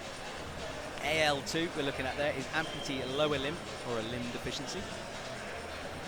Lucy Jarige, very celebrated medalist, will climb last. Yeah, Lucy's got a very good track record at these competitions. But she'll have good competitions. Sarah pushed her hard in the qualifiers, and it's going to be good to see. Well, the athletes will be introduced to the crowd, as we see at the beginning, for every category. So these are the athletes that will be out in a couple of minutes for your viewing pleasure. So if you're just joining us, welcome to Salt Lake City for the first Paraclimbing World Cup of the IFSC season. We move on to boulder and speed later on in the week. Right now the focus is on these athletes out on stage. You can see the different impairments that they're working with. Yeah, so some athletes completely seated, some with one leg amputees, and then you've got the arm amputees, my category on the end, which will merge with RP2 in the male. And for yourself, I mean, you said to me this is your fourth. Yeah, I think this is my fourth now, yeah, so I started in 2019 in Briançon, first competition, obviously, again, largely affected by things going on in the world, but with every comp comes more experience, and it's a tough field out there, but you've got to keep going, keep getting stronger. And for people watching this, if someone's got an impairment or they feel like this is a sport they want to get involved in, how would you do that? What's the first Absolutely. process? There's all kinds of clubs and facilities and charities that can help you get involved in those sports. Whether you want to do it in a competitive situation is completely up to the participants. Some people will thrive under that. For me, it's been a journey. There's lots of mental things that you have to work through, but in terms of getting into paraclimbing, obviously different nationalities are in different, like some are further ahead than others in terms of how much opportunities are out there, but it's getting better and better, and especially as we push through things like pushing for the Paralympics, that will grow. Exactly, and we're trying to make a push for that LA28. Certain people are talking about it. That's the plan, but you know, if it's not that case, we'll go again for the next one. Absolutely. Right, well that's the athletes being announced to the audience. Some of them looking a little bit nervous, others looking determined. Yeah, I think for a lot of these athletes as well, it will be, well, I certainly know for some of the US guys, it will be their first finals, and it's a big experience for anyone, and nerves will bound to be going through their heads, absolutely. Some of these guys are quite young as well, and this will be, they wouldn't have experienced anything like this, but it's a once-in-a-lifetime opportunity for them, and yeah, getting to compete on the biggest of stages out here in Salt Lake is exciting for everyone. And this is the moment they get to read the routes, check it out, And this is scenes we see so often in any competition, which is air climbing from the athletes trying to figure out what on earth is going on. But this is quite unique because usually, as you said, there's no point reading the route with someone with a different impairment. Exactly. One of the great things about climbing, as you see on the senior circuit as well, is how the athletes congregate together and share beta. And that is common in the paraclimbing scene as well. You can see at the bottom here, the seated category, they'll share similar situations where they need to discuss with each other. But, I've read in the past with Matt Phillips, who used to be on the GB circuit, and it doesn't give me much benefit because he's missing the complete opposite arm. And he's very dynamic, and I'm not quite so. So you need to maybe choose wisely who you're route reading with. But what do you do if your partner, who you usually read it with, doesn't get through? Yeah, exactly. So you need to find a way that you can operate independently. Some of these teams here have journeyed out without even having the benefit of a coach. So having that independence, even when your impairment might make that tricky, is going to be important.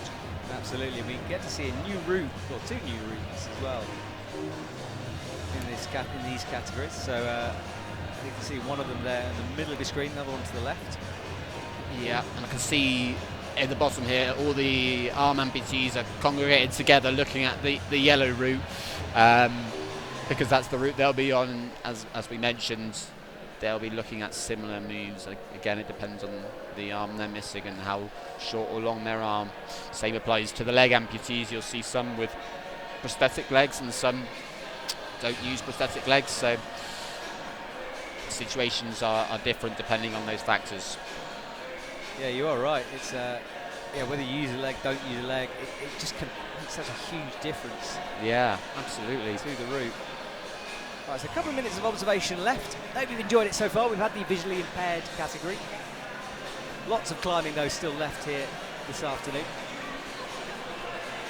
10 categories in fact to come at some point. This competition is stretching out over the afternoon, so I don't even know what day it is. What day is it? Wednesday. So everyone listening, you should be at work. Hopefully you've got us on in the background, like some kind of a radio perhaps, and you're enjoying the action so far. Competition schedule is packed from now on. Tomorrow's a bit of a day off, although there is practice for the speed. And then on Friday we start with the qualification for the boulder.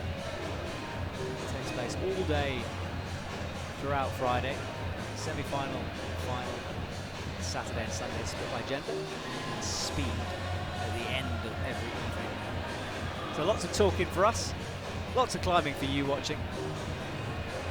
And there is Team USA just having a chat. Yeah, Brian's looking quite calm and collected there, which is good to see. He got 2 tops in his qualifiers routes, so he'll be feeling good. We've got 2 minutes 17 left of this observation period. Sometimes discussing it. I think it doesn't matter what type of climbing you do, the arm movements tend to be the same. Yeah, like absolutely. Yeah, we all love a good route reading dance. It's true. Never heard it described as a dance. I think you're right. It is dance-like, isn't it? Yeah.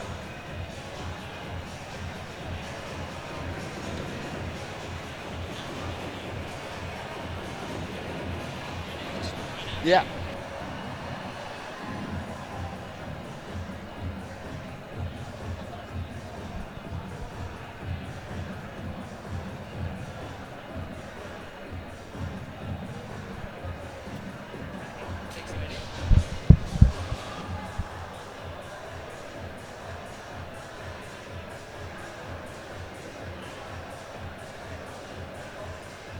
Right, I've just been joined by one of our route setters here at the competition. So first of all, can you introduce yourself to the world? Who are you? Hey, thank you for having me. I'm Amin Abbasi. I'm one of the route setters in here, and I'm so excited. Yeah, so talk to me, did you have a hand with the routes we're about to see? Yes. Actually, that route I set with one of the setters in here, one of the USAC setters, Kenny.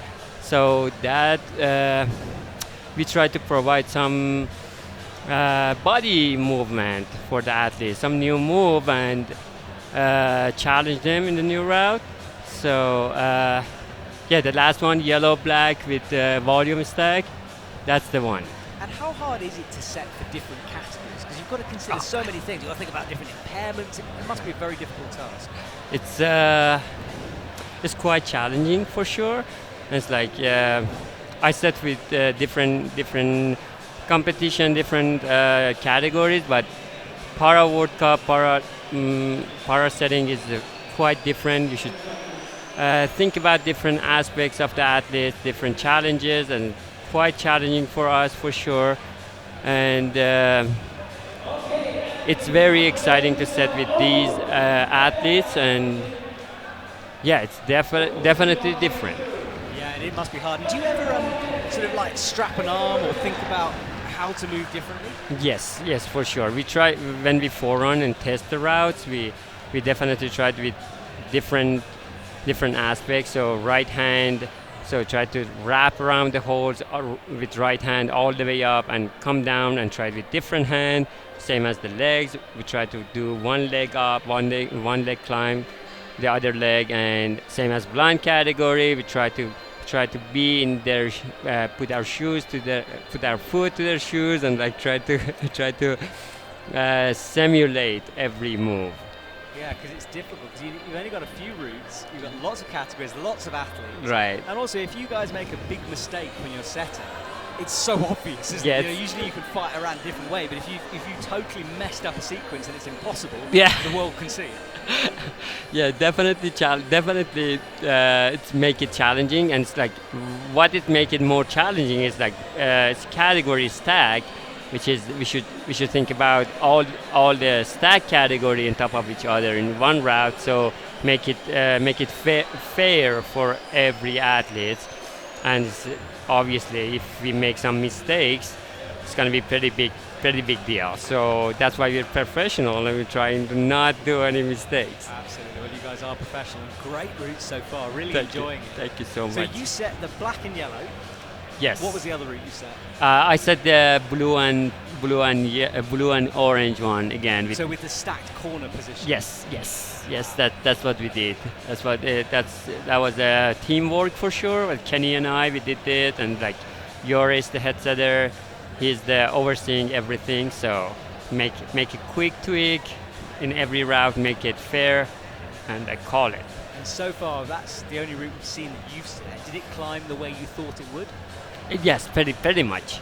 So we try to make the lower part a little bit warm up, a little bit like easy for an athlete to progress through the route, and like upper part make it a little bit harder and like challenging up there. So we create that volume stack to make them use the different angles, different dimension of the route, and like quite challenge them, use them, try to challenge them with the volume stacks, and try to challenge them with some pocket holds up there, orange pocket holds, pinch, and eventually the undercling before the last hold. It's pretty challenging. Awesome. Well, thank you so much for talking these routes through. Thank you for having me. Enjoy the rest of the competition. Thank you Fingers so much. crossed that everything works out the way you wanted it to. And yeah, we'll see you later on. Thank you very much. Thank you.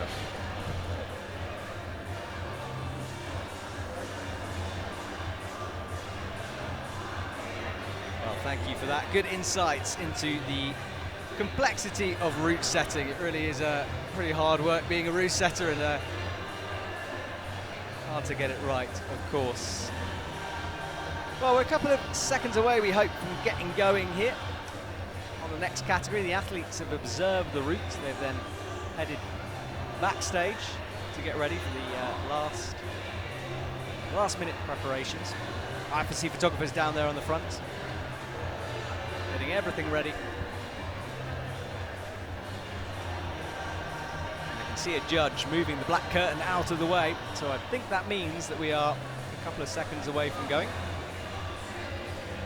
which will be good. Team USA, well, I shouldn't say Team USA, the USA organisers doing a great job of keeping everyone happy here in the stadium. I've got enough food and water, so I'm a happy man.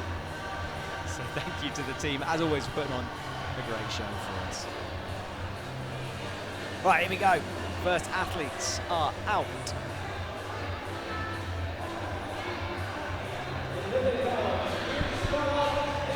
to the stage. Here we go.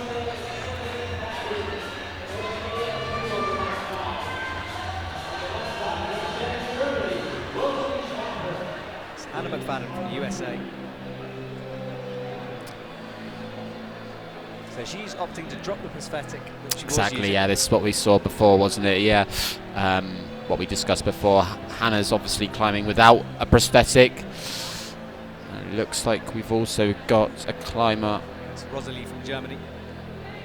So we've got That's two right. climbers at the same time. And the reason we don't do that for the visually impaired category is obviously we get a bit confusing if someone else is shouting up instructions at you. So they are different. This will be the women's RP3. That Rosalie is. Yeah, it's combined with the AU3 as well, Representing. this one. So this is one of our combined categories. Yeah. So Rosalie Schaupert from Germany is on the left. Hannah McFadden from the USA is on the right. As we see this wide shot of both the athletes, we'll be able to switch between them. We haven't got a split screen here, so bear with us, but we will try to catch all the action. And we know, and this is where things get, for me, very interesting with paraclimbing, because we've watched the visually impaired category on this route, but of course it's going to climb in a completely different way. Absolutely, absolutely, yeah. The foot placement that we discussed earlier is going to be even more important for the leg amputees, but obviously they do have the benefit of being able to see a little bit better, so they won't be needing to feel around for the footholds like we saw earlier, but it's still very fun to watch how they do these swings with their body to get their foot in the right position.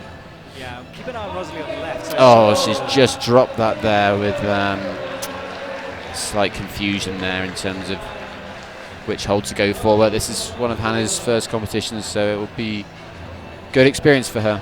Yeah, exactly. So Hannah falls fairly early, but keep an eye on the left. Rosalie has just gone round the corner, and she's moved through the overhanging section. Right hand on the jib screwed onto the back volume. Up she goes, and this is where our friend route setter, who was with me in the commentary box, this is the route he set. Really proud line, this comes right through the middle section of the wall. Yeah, first time we've seen this route. You can see through the arm there from Rosalie that I think this is likely to be an AU3 athlete. Like Matt said, with the merging, she'll be competing in RP3 today. Yeah, only 3 athletes in the women's AU3 plus RP3 category. AU stands for amputee upper limb, and the R stands for neurological or physiological impairment. So for those wondering the difference between AU3 and AU2, I'm obviously an AU2 athlete. I've got just below the elbow, I've got enough to use in my short arm on the holds, whereas an AU3 athlete would have below the wrist, so they've got another bone that they can technically use for the holds. So that's the segregation between the two categories. Yeah, this categorization happens before the competition takes place. Right, she's frog squatting on this volume, resting her head against it, trying to find a resting position there, isn't it?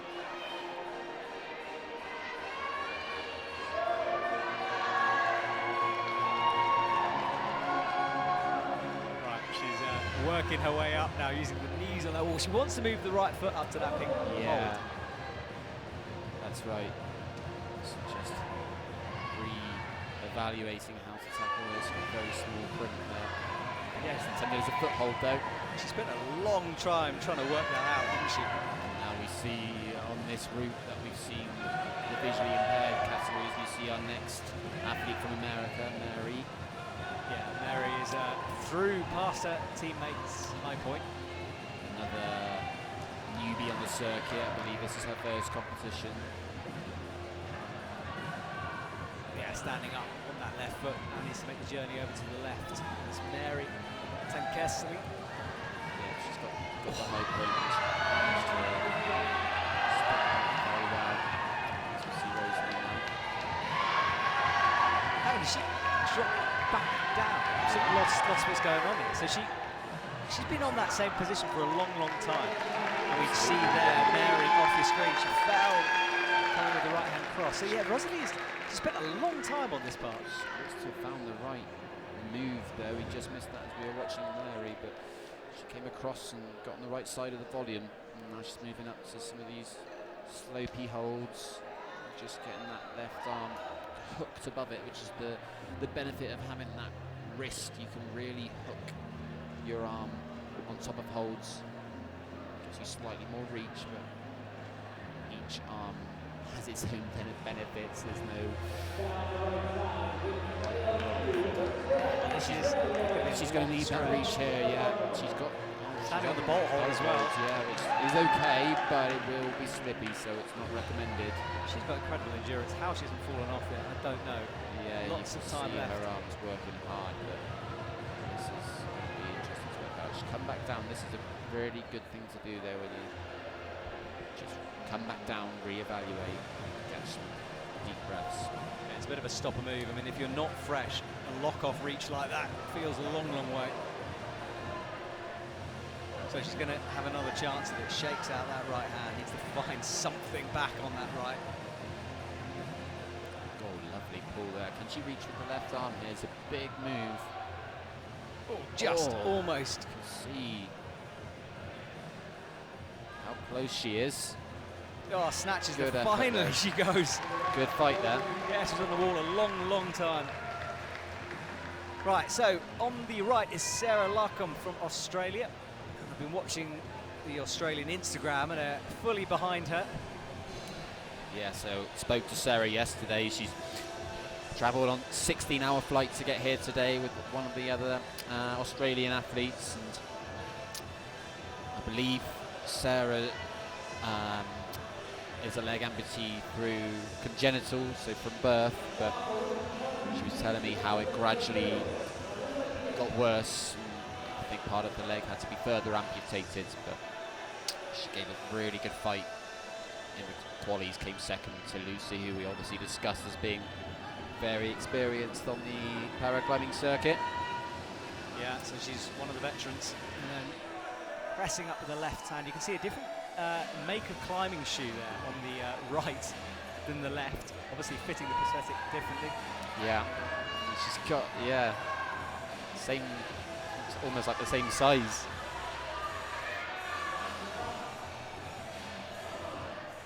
Right, she's stretching up through.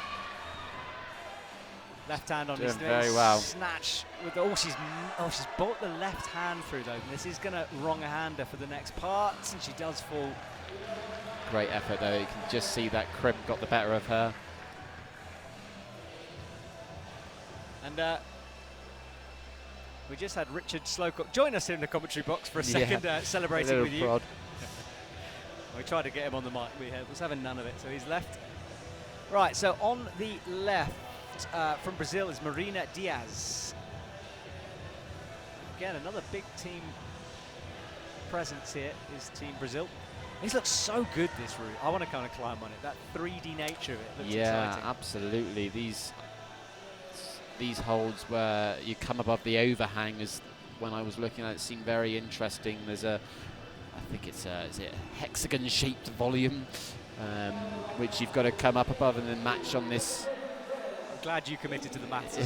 Honestly, as you said that, it was a gamble. What on earth is a hexagon? That was it was literally either thinking. pentagon or hexagon. How many sides? I missed that part in primary school, clearly. Yeah. So Marina. This is the bit I was looking at, the slopey hold on top, which will be interesting with some of the amputees, but Marina's looking pretty comfortable. It's very great. Overhanging this, you can't really see it on your screens, but great to see the Brazilian team as well. It's great to see some of the fairly new nationalities joining the circuit and representing their country.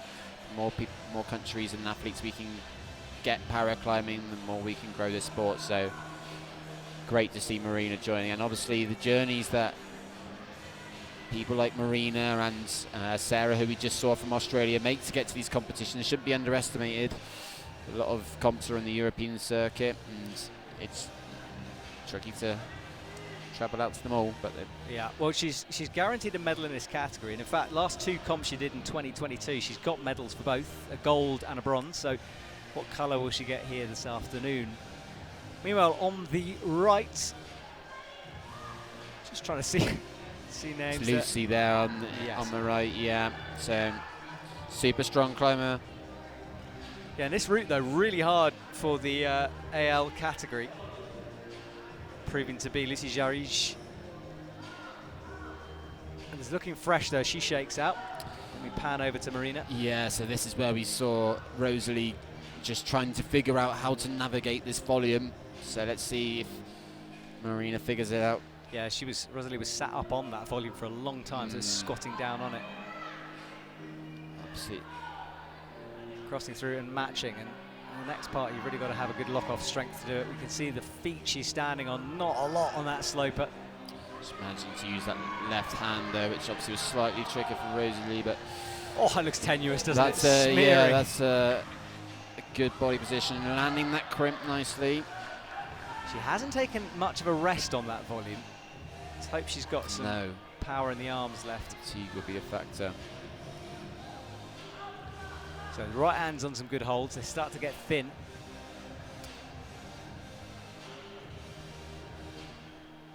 She's on the more vertical part of this wall. Starts off overhanging and then comes on to a more. We do have a split screen. There we go. We've got very nice. Lucy Jarige is through the crux. Coming up to this section where we've seen so many. Look at the way she uses her short leg or her stump, whatever you want to call it, to rest on the hold. And it really does show you. Some people would think prosthetics give you an advantage, but Marina there, sorry, whilst you were talking, went for the slap up and she made it through the long lock off. Just saw Rosalie, Marina drop off there, didn't we? But she did very well. And look at the way Lucy is leaning into this hole with her short legs. It's fantastic, yeah. So I was just saying how interesting it was that you might assume that someone with the prosthetic leg would have an advantage, but it's absolutely not the case. Everyone has their own methods, and this works very well for Lucy. Look how confident and composed she looks in these volume sections. Yeah, and according to my sheet, certainly this is a guaranteed gold for her. There's no one else to come, unless the order has been swapped around. But yeah, Lucy really making progress. And I wanted to talk to you about the way you said short leg or stump, because I asked you before this broadcast started what athletes prefer, and you kind of had a moment where you're like, I don't know. Yeah, I think there's a lot of situations where there's not a suitable word for it. I don't really like the word stump when people refer to my short arm. It's not like I'm offended by it. It just seems a bit weird. But yeah. So what would you prefer? You prefer short arm? That's what I've called it in the past. But there was an instance where I received a message on my Instagram from someone who said, "You have a beautiful nubbin." Right. And me and my partner found it very amusing, so we kind of adopted nubbin as the word we would use, but in a jokey kind of way, I guess. But yeah, there's not always the best terms. The other one I always struggle with is able-bodied athletes when you're referring to the senior teams. There's probably there's certain situations where you just don't have a better word to use, but for the most part, none of us really get offended. Here we go with Lucy onto this crimp. Latches it with the left hand. Very good. Look how calm she looks there, and up to this crimp. I've got a French cameraman next to me who's going crazy at the scores. Cheering on his team. It's good to see. Look at that body position. Come on, Lucy. A huge rock up required though. She's trying to get her knee engaged. Great effort though. She would have loved the fight on that one. We've seen Lucy get topped many times in competitions, but she gave that one everything. Fantastic. Yeah, and I think that is the gold for her, so that's guaranteed. So awesome work for her. Another gold for her collection, and that is the end of the women's AL2 category. Yeah, another gold for Lucy. She'll be very happy. Another one to add to the collection. I'm sure it's quite a big collection. Says thank you to the B layer. She will go and celebrate, and she does celebrate. And we move on to another category on the left, but I'm just going to 100% check which category we're in here. It can get confusing. There's a lot of categories going on. So we think this is so this is Nat, yeah. So she's down as Natalie, but she wants to be called Nat Varel. So Nat makes her way up. Yeah, so Nat will likely be competing in the RP3, obviously merged with AU3 for this competition. And Nat fully sitting on that volume for a second. Yeah, and Nat's just trying to find a way to navigate this volume, which we've seen many struggle on. Yeah, is it restful? It doesn't look very restful as a position to be in. We saw Marina quickly move through that, not really taking a chance to sit on it like that. Right. But to me, it looks like a good place to rest. Nat's using her knee well there and just trying to find a good position to bump up to this crimp. Oh, stretching, dancing the fingers up. Hasn't quite got the reach at the moment. Needs to move that left, I think, or upgrade the right foot. So Nat is standing more on the volume. Hard to see from the camera angle what Nat is standing on. I think it's just volume. Stand up on the leg. And it's just getting into a very tricky position here. But doing well. Having to commit to this move. Which hand will it be? It's the left. Locks it in. Strong. Oh, look at the feet slipping though. Nat needs to find something to get that foot on. Nat's found it now. Right. Stood up and established, but the long reach is coming. Has Nat got anything left in those arms after that fight through the volume?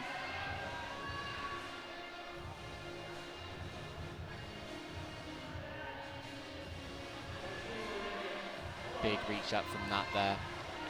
Looking good. Yeah, she is looking good. Oh, but as we say it, commentators curse, she falls, and at the moment that looks like silver, close to gold, but not quite. Great effort from Nat. Right, so that is the end of the AU3 plus RP3 category for the women. And from Canada, that is Miranda Scott, and we're on to women's RP2, which is a standalone, so no combinations in this one. I spoke to Miranda a couple of days ago, and she was initially looking at being classified as RP3, but she's managed to secure herself in the RP2 category. Natalie actually had an accident due to her. She just peeled off there on the move up to that crimp. It's a shame. It's a very positive hold there, but yeah, I was just saying that Miranda, had an accident doing circus tricks, I believe, and shattered her neck, so it's left her pretty paralysed through the neck, but she made a miraculous recovery in her first final, so fantastic. Yeah, we should point out that any medical information we were revealing is because the athletes are okay with us talking about that. Right, Butler Braden comes out for men's RP2. And this route hits the wood straight away, and you were on this route earlier yesterday. How difficult it is to cross that corner? I was on this part of the wall, and it is deceptively overhanging. We had a couple of interesting moves, and it was actually Braden's category that I was competing with. Just a little slip there, but Braden secured his place in the final due to a reclassification mid-competition. So initially he wasn't looking like he was going to make the final, so I spoke to him after, and he was very happy to get that news, and this will be great experience for him. Yeah, and there's a possible knee bar under there, and I think he has actually got it momentarily, but moved away from it. Yeah, he's finding the foot position as well there. Spoke a bit to Braden yesterday, and he's weaker on the left side of his body. It's called left side neglect. Had a motorcycle accident, which again he's happy for us to disclose. Moving through this section, wow, looking at the crowd giving a wave, it's always good to see. Yeah, and that's Emily Silfrand from USA on the black and white route. It's all action now. It's funny, these paracomps, because we start off in a kind of like quite a chilled manner with the visually impaired categories, and you get to really focus, and then suddenly everything goes into complete carnage. Yeah. And you've got the split screen now, so you can see both athletes fighting up. Yeah, thank you, media team. Good work on the split screen. As you can see her just flicking the rope around. Braden has moved through a section that I identified as quite a tricky one. And he's just got to get his footing right here. Yeah, he's out from underneath the overhang, but So things get a bit more slabby for him. And that right foot skidding against the wood. Meanwhile, Emily is fully in the wood section as well. Emily's doing well. She just needs to find it's a big move out for her. Oh, Unfortunate, she just couldn't get the footing right. It's tricky. You've got slightly shorter legs to find the same body positions that others do, but she gave it a great shot there. And Braden's taken a very good rest here. It's slopey hold. Yeah, another Team USA member. He's the first out. That's why he's in first position. This is only his third competition ever. And this will be his best result because he's only got 6th up to this point. A young athlete, Braden, as well. So this is going to be a great experience for him. He's doing fantastically. So It's just an trying to find awkward-looking feature. Around the volume, yeah. Oh, he's using the knee, something I adopted a bit yesterday. But I love it when climbers use the knee. yeah, it's got to be done sometimes, you know. Absolutely. Great effort from Braden. He'll be chuffed with that, I'm sure. It is that volume that's causing some confusion, though, isn't it? Yeah, it's. I think if you get it right, it's quite a good rest to be had. But again, one of those things that really depends on your impairment of how you find it, because standing up on it can be tricky. Now, this is Dina Everik from Norway, and she'll move out of the wheelchair when she climbs. I know this is kind of confuses a few people. That hang on a sec, how come she's in a wheelchair then she leaves the wheelchair? Well, sometimes it's just down to ease. Exactly. You know? Yeah, it's amazing when you see there's an athlete on the GB circuit as well who uses a wheelchair to get around, and it's amazing to see just how confident they are on the wall. But it's not to say that using their legs to walk around doesn't still create problems, and that's how these RP categories get decided. But watching these climbers climb like this is just purely practice and using their body in fantastic ways. But lovely drop knee there. Yeah, she's looking good. Very, very quick through the bottom of the route. And then she'll enter the crimpy part, which we didn't really examine too much for the visually impaired category. They sort of cruise through this section, That's but it right, does suddenly get crimpy. Yeah, that'll definitely play more of a part for some of the other competitors. And it's, as we said earlier, it's such a good part of this sport that a route that we've seen many times already suddenly completely changes in the way it's climbed and the cruxes or the non-cruxes. It's what makes it so interesting. Absolutely. Right, she's nearing what is definitely the crux, though. The drop into that right crimp with the black hold. And from Spain, We can see Ivan here in the RP2. Ivan Escolar.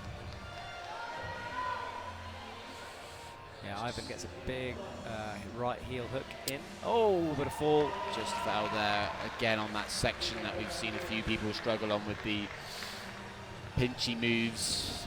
Not the nicest of holds for some climbers, and Yeah, really just got the better. for the women's AL2 and women's RP2. That crux move was the crux for sure. Absolutely, yeah. Look at the speed we're seeing here. It's looking confident, Ivan. Yeah, and this is the volume. This is where everyone has climbed this slightly differently. It'll be very interesting to see how some of the RPs navigate these moves compared to some of the AU2s, which they will be merged with. Obviously, RPs will still have certain parts of their body that are affected, and the knee again, but just needs to find that foot, 2 knees almost.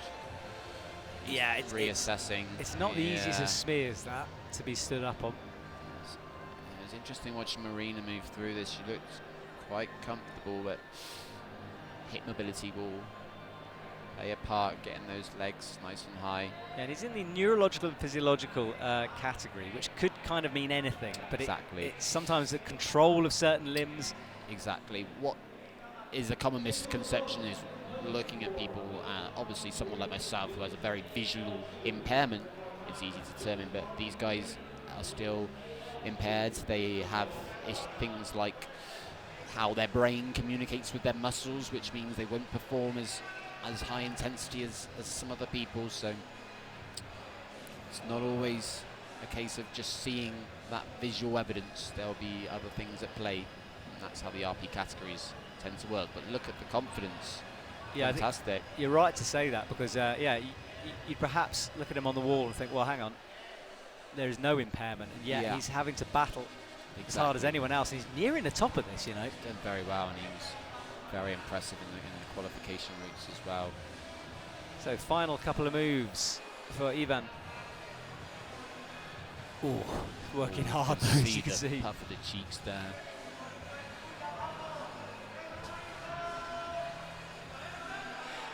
Really working hard as he struggles to find the top. Oh, right hand, left hand slap, missing it. Well, that route, I haven't seen a top on it yet. I couldn't quite make out the move that he fell on there, but great fight nonetheless. 2 athletes to go for the men's RP2, so we're halfway through that category.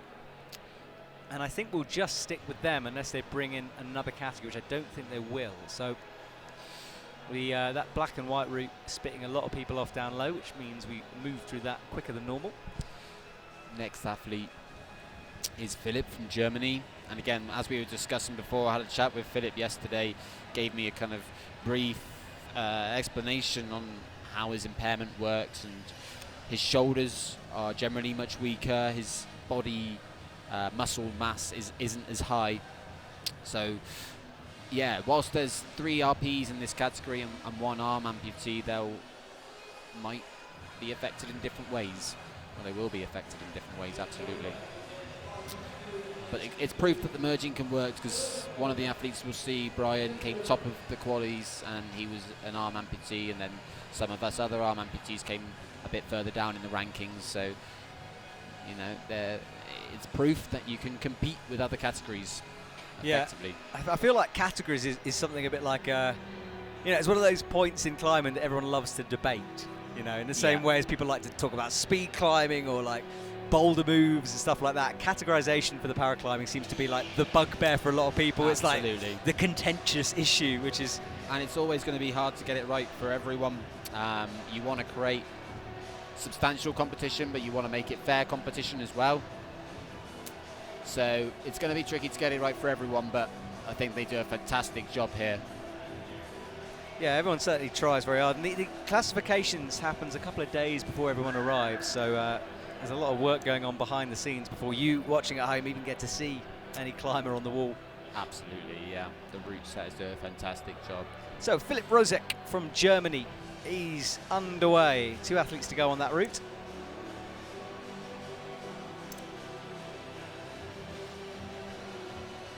Starts to traverse towards the left, and then it wraps back to the right before going left and straight up the wall after that. Straight as a die all the way to the top. Get that shot of the wave as he moves up through the far left side of it. It's a beautiful wall here. Yeah, it really is. Like, all of it is wood, but that the darker section you can see there has just got less friction than the rest of the wall. But the rest of the wall doesn't actually have a lot of friction on it anyway. It's quite slippy. Just tackling these volumes now. The hexagon volume that we mentioned, he's got to bump through that. Finding a press there, just finding that slopey hole, which I would imagine is more positive than it looks. Yeah, it was a good shoulder press there, got him established around the corner. And chalking up on that good right hand. Yeah, good resting.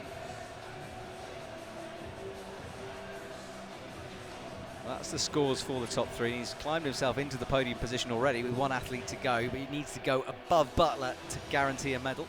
That's right. As we climb out of the shot. Well, it's a good opportunity for us to see what he's standing on, which is not very much for that left foot, certainly. Sess's climbing shoes. Right, he's resting. Having a rest here, though, so he's just chilling out a little bit. Yeah, we can see his hands in there. You can see the rope stretching on the overhang as well, coming up from underneath. Rope drag shouldn't really be an issue. Oh, there we go. So we move up towards our climber, who's palming his hand there, really resting before he takes on this volume. Yeah, very nice rest here. One of the super important parts of climbing is resting.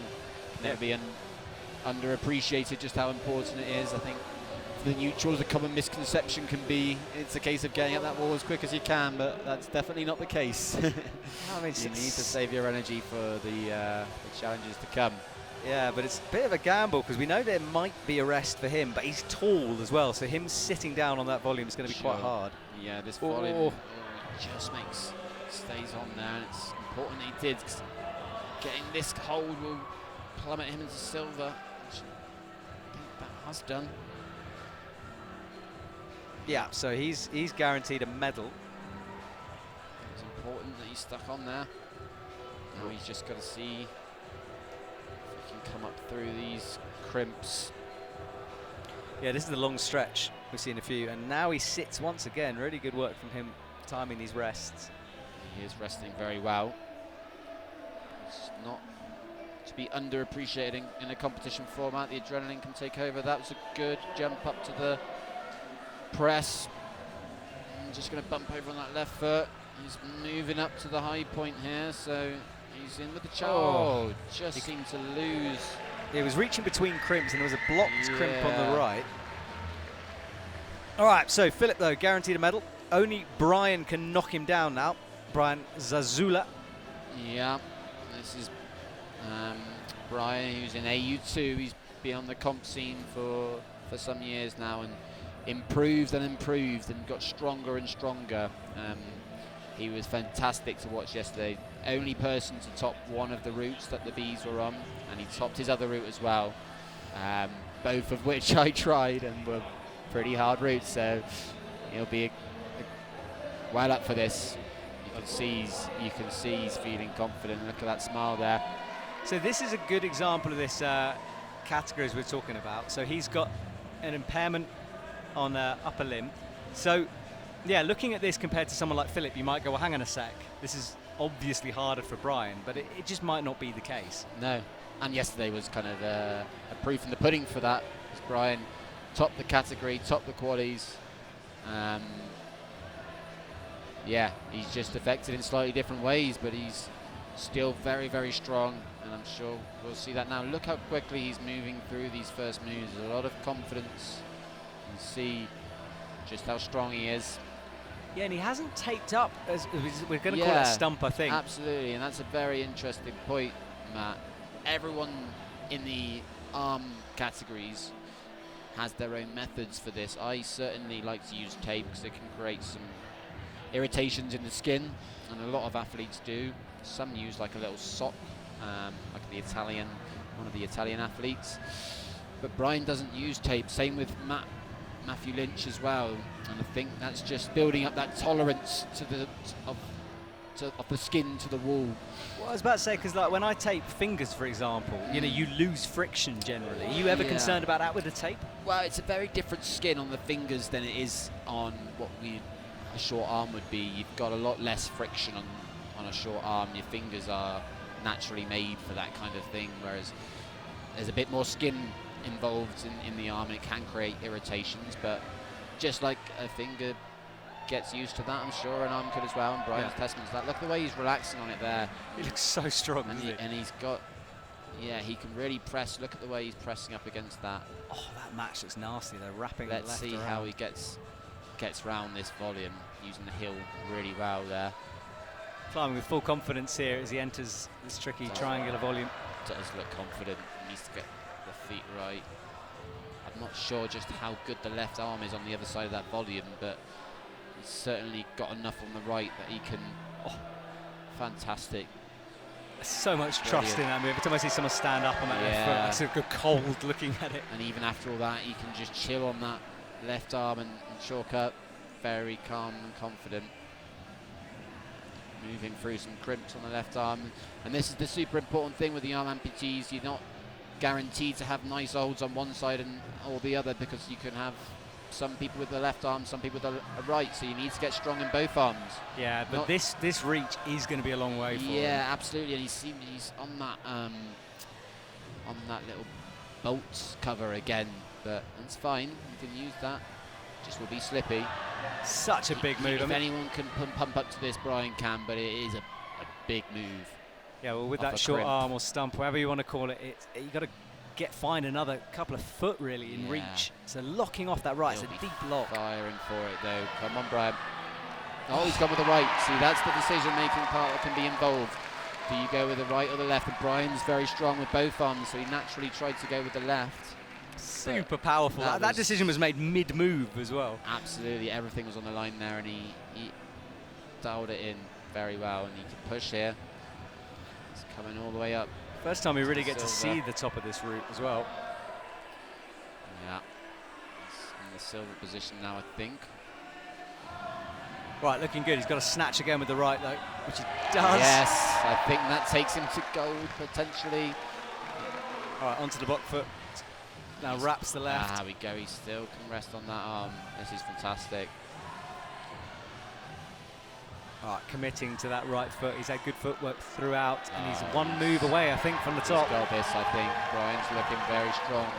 Well, it is gold for him, so a victory lap almost. A final top out for him. See if he can get the top. It's going to be a big move up with the right hand. Will it be 3 tops from 3 for Brian? Gets the heel in. Can he get that left arm up? This will be a big move. Oh, go on. Fantastic. Heel in and a big slap. Fantastic. Finishing things off from Brian. Awesome Big work from smile, him. rightfully so. 3 tops from 3. And he's absolutely ecstatic. So it should be. Yeah, Team USA gets a medal. Good work from them. That's a gold. Yeah, so the interesting thing there, Mao, is how he naturally tried to go up with the left arm, and that can be a big dilemma with leg and arm amputees in terms of decision making, which arm you trust, but he went for the crossover and it worked. Well, we've been talking a lot about route setting. That's a good example of when it works, because to my mind, when I saw that, I was like, it's surely impossible. The stretch with the left, and it was pretty much impossible, but he found a way of bringing the right hand through, and that's what makes good setting. There was still some possibility there, wasn't there? And he showed that. Yeah. Fantastic. Right, we're going to... The women's AU2 which women's now, category? AU2. Okay. This is Isabel. I think this is Isabel's first internationals. I'm pretty sure I spoke to her in the climbing gym a couple of days before the comp. She seems pretty up for it. She secured 3rd place in the qualifications.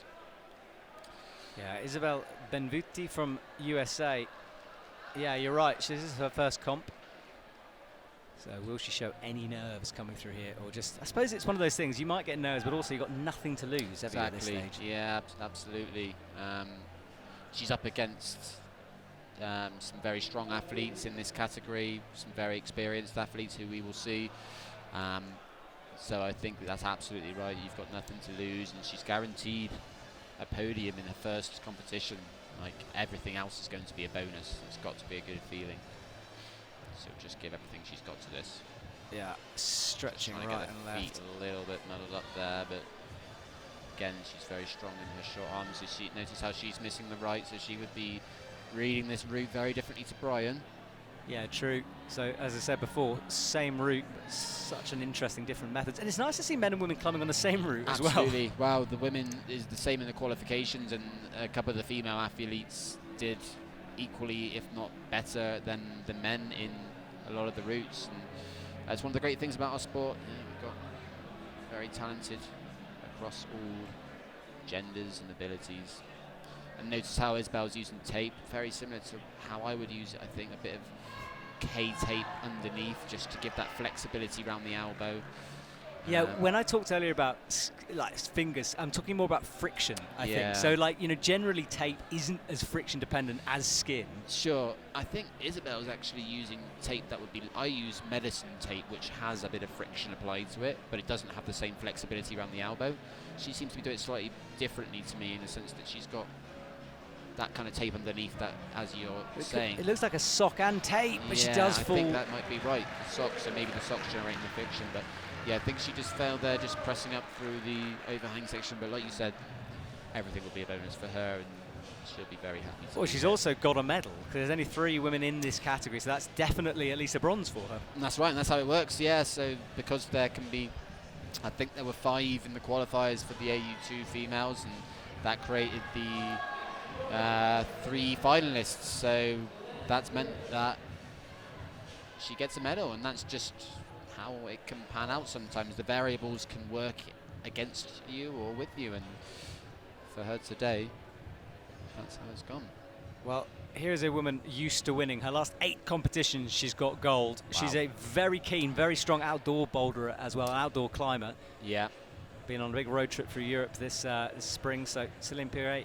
But she has been tested today, this competition, for the first time. She came second in qualies. I think that might be one of, if not the first time. So one of our climbers who we'll see shortly after her. Well, the last time she didn't get gold was back in 2018 in Briançon. There so we go. Unbelievable from her. Well. But yeah, but we're talking about pressure. I mean, from one extreme to the next, she's very experienced, and yet maybe the pressure's stacked on because people expect her to win. Absolutely. Yeah, we've seen that with athletes like Janja Gabra, how that can affect people in certain ways. It's not just because someone wins a lot doesn't mean they don't feel the same mental battles that we feel. So it will be equally important to Céline. Yeah, and that was the move. It was hard for the right hand.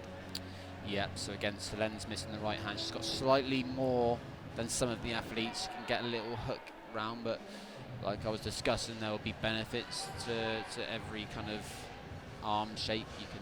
Yeah, I mean, the problem with this move is she needs to bring the right through. That's she's trying to get a knee so bar. The reach over here on that yellow hold. Look how high she's getting her heels there. These are the kind of shapes that Céline's so good at pulling us out of situations with.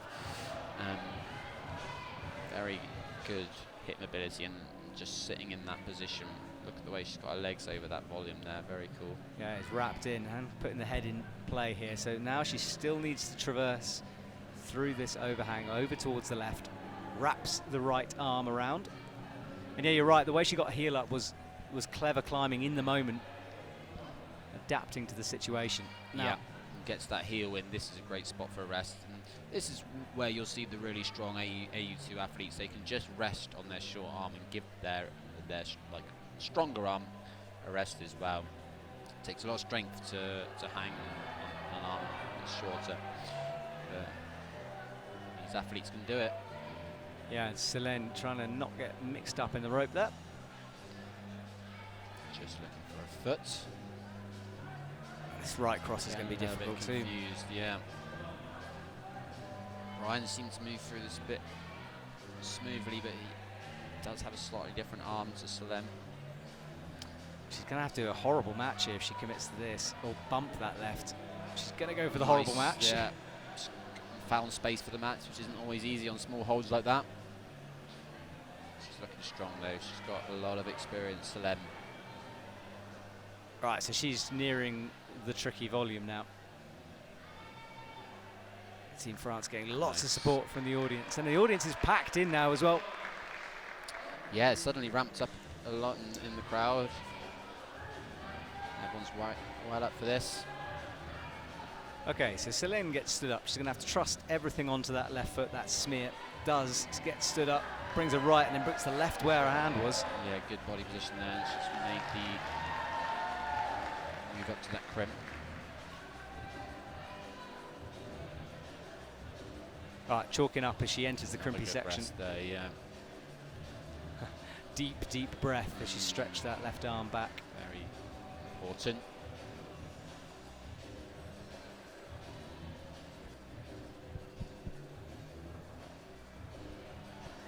So Céline, the favourite in this category on paper, but as you said, qualified in second position. So not used to not coming out last. No, that's right. Big bump and a wrap. But that can work positively for people, giving them that extra push and drive to keep improving and fighting. She's doing that here.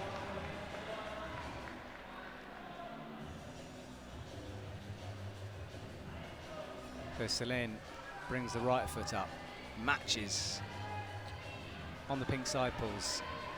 Just starting to see the pump in Céline there, and she just peels off. She'll be disappointed with that, but she did very well. And now it's time to see if Mo. Yeah, only one climber to go in that category. So Maureen Beck from USA qualified in first. She can knock Céline off the top spot, and Céline guaranteed a medal and guaranteed at least a silver. Now we'll see if that run can be challenged. That gold medal run, yeah. 2017 or 18? 18 was the last time she didn't win gold. There we go. Incredible. That creates some drama.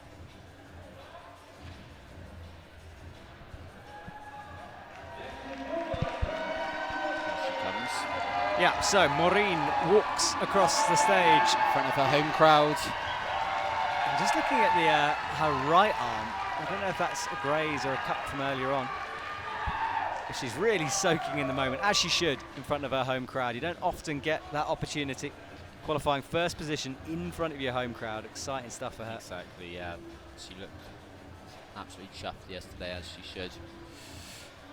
Yeah, another athlete who's, in fact, every single comp she's ever entered, she's got a medal in. Yeah, she's another very experienced athlete. She's done a lot of things outside of the competition as well for the community, so a big ambassador of our sport for sure. Yeah, her first comp was 2014. Wow, crazy. There we go, yeah. Right, bumping the right though.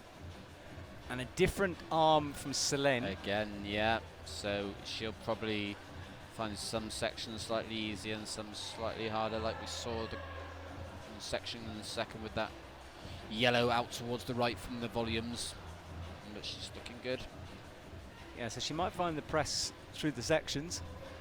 I think we've got another route setter who's going to come and join us here in a sec. So, James, I'll say goodbye to you for a minute. You go and have a little breather, have a rest, and I'll see you in a sec. See you shortly.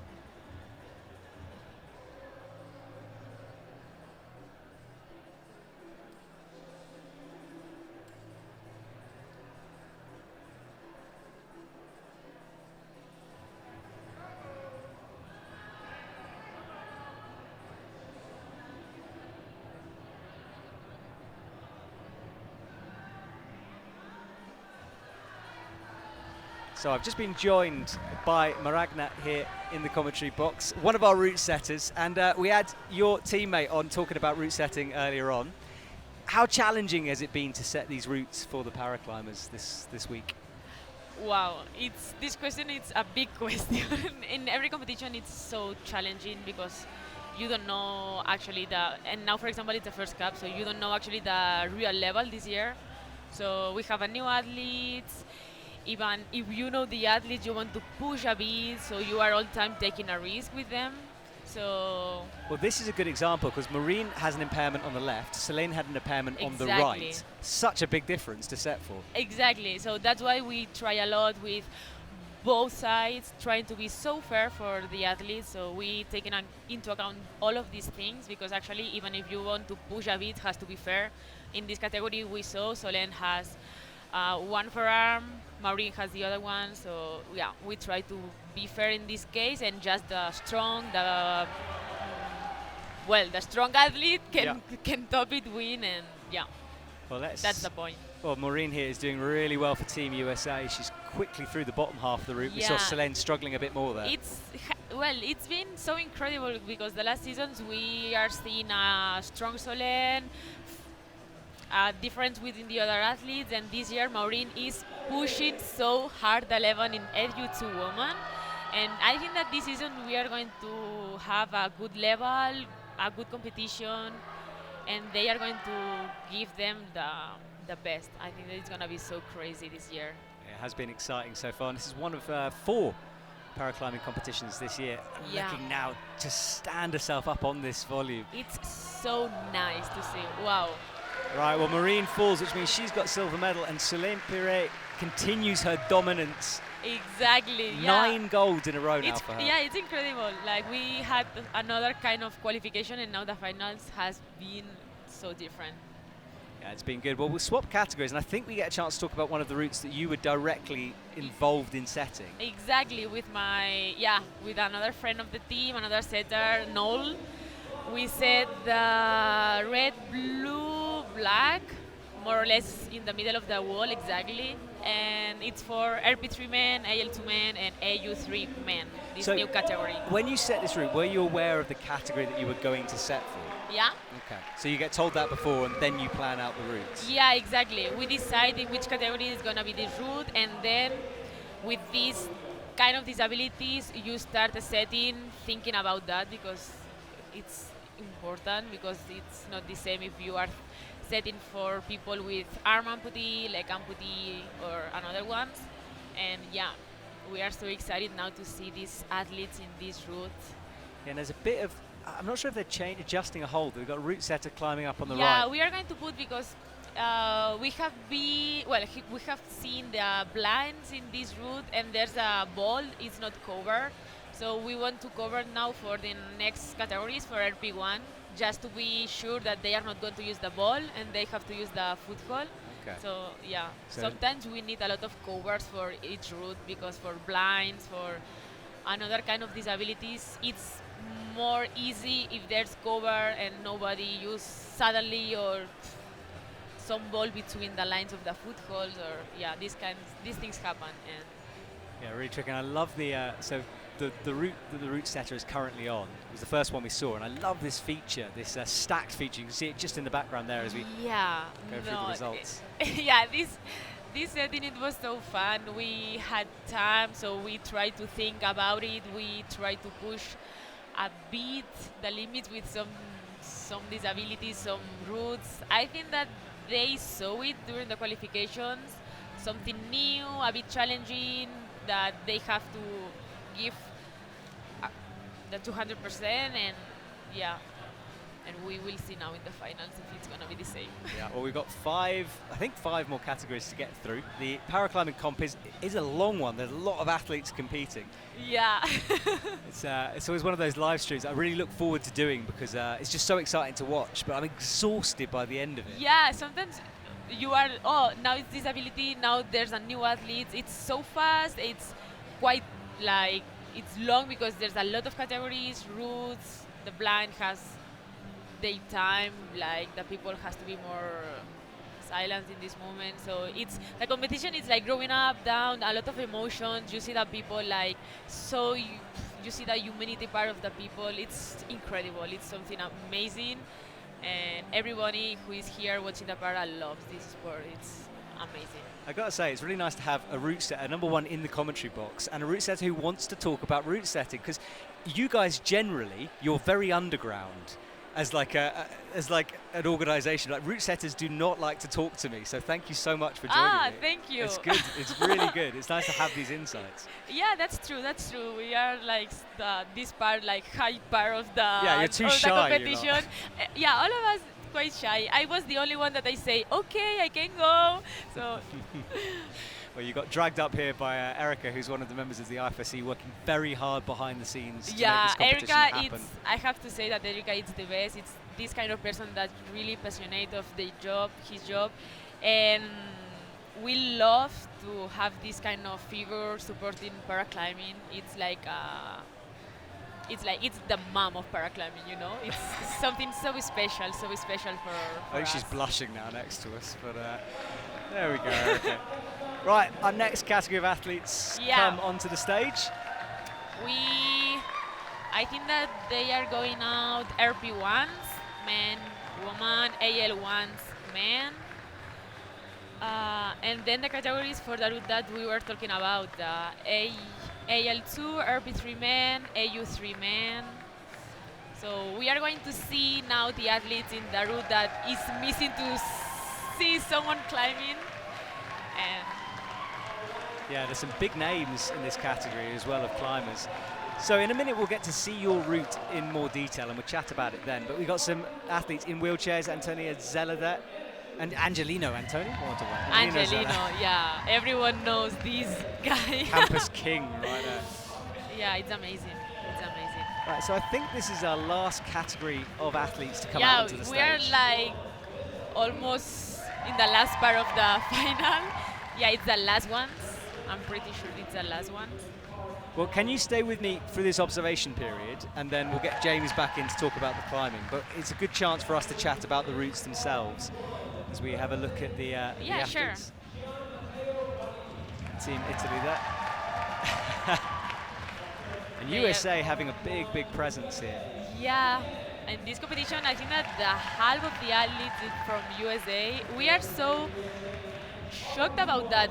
We saw a lot of new athletes so strong, like maybe it's their first competition of their lives, and they are like some of them winning in each category. So no, it's a good start for the season of paraclimbing.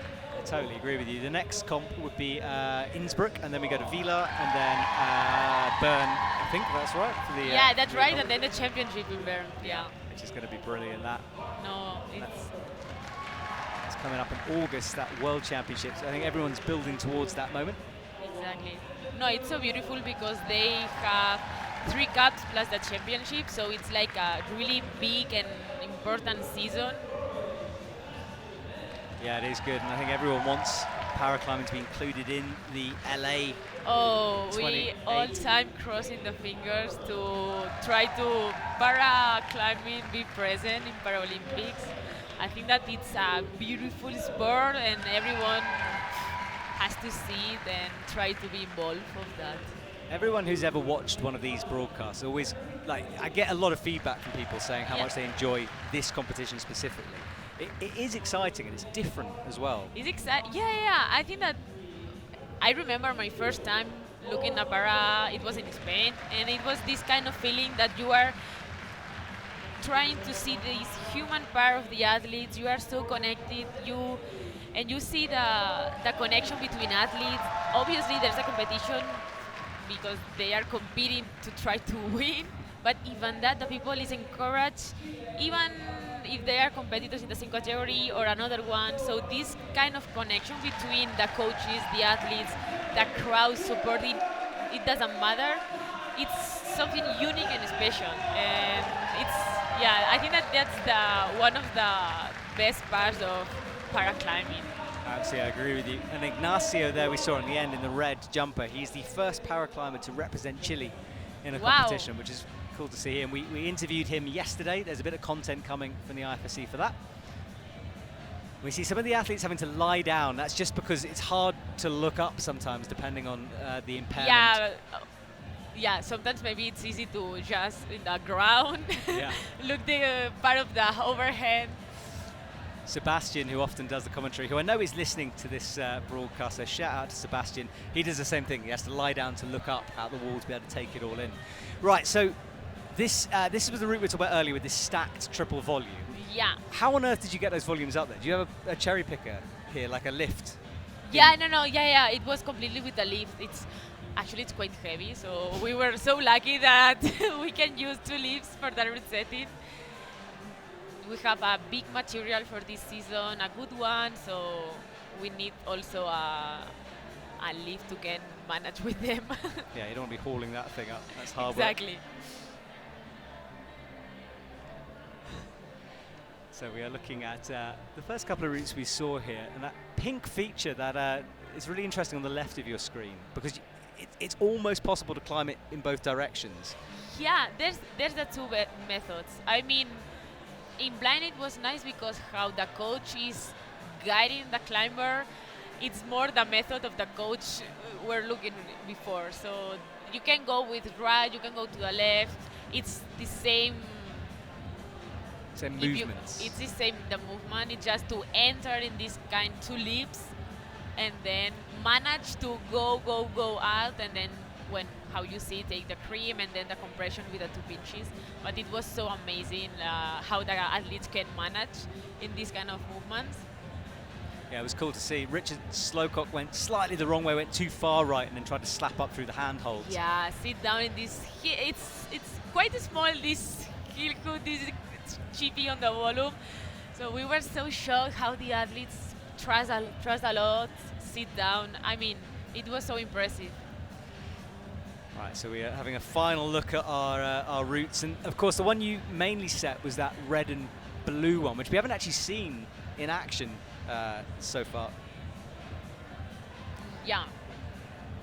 And there it is there. So that's your baby, so to speak. It's our baby. I mean, also, even if we put the draft on the wall when we were together, I mean, the teamwork, I think it's the main reason of of the competitions. But yeah, anyway, that's our baby.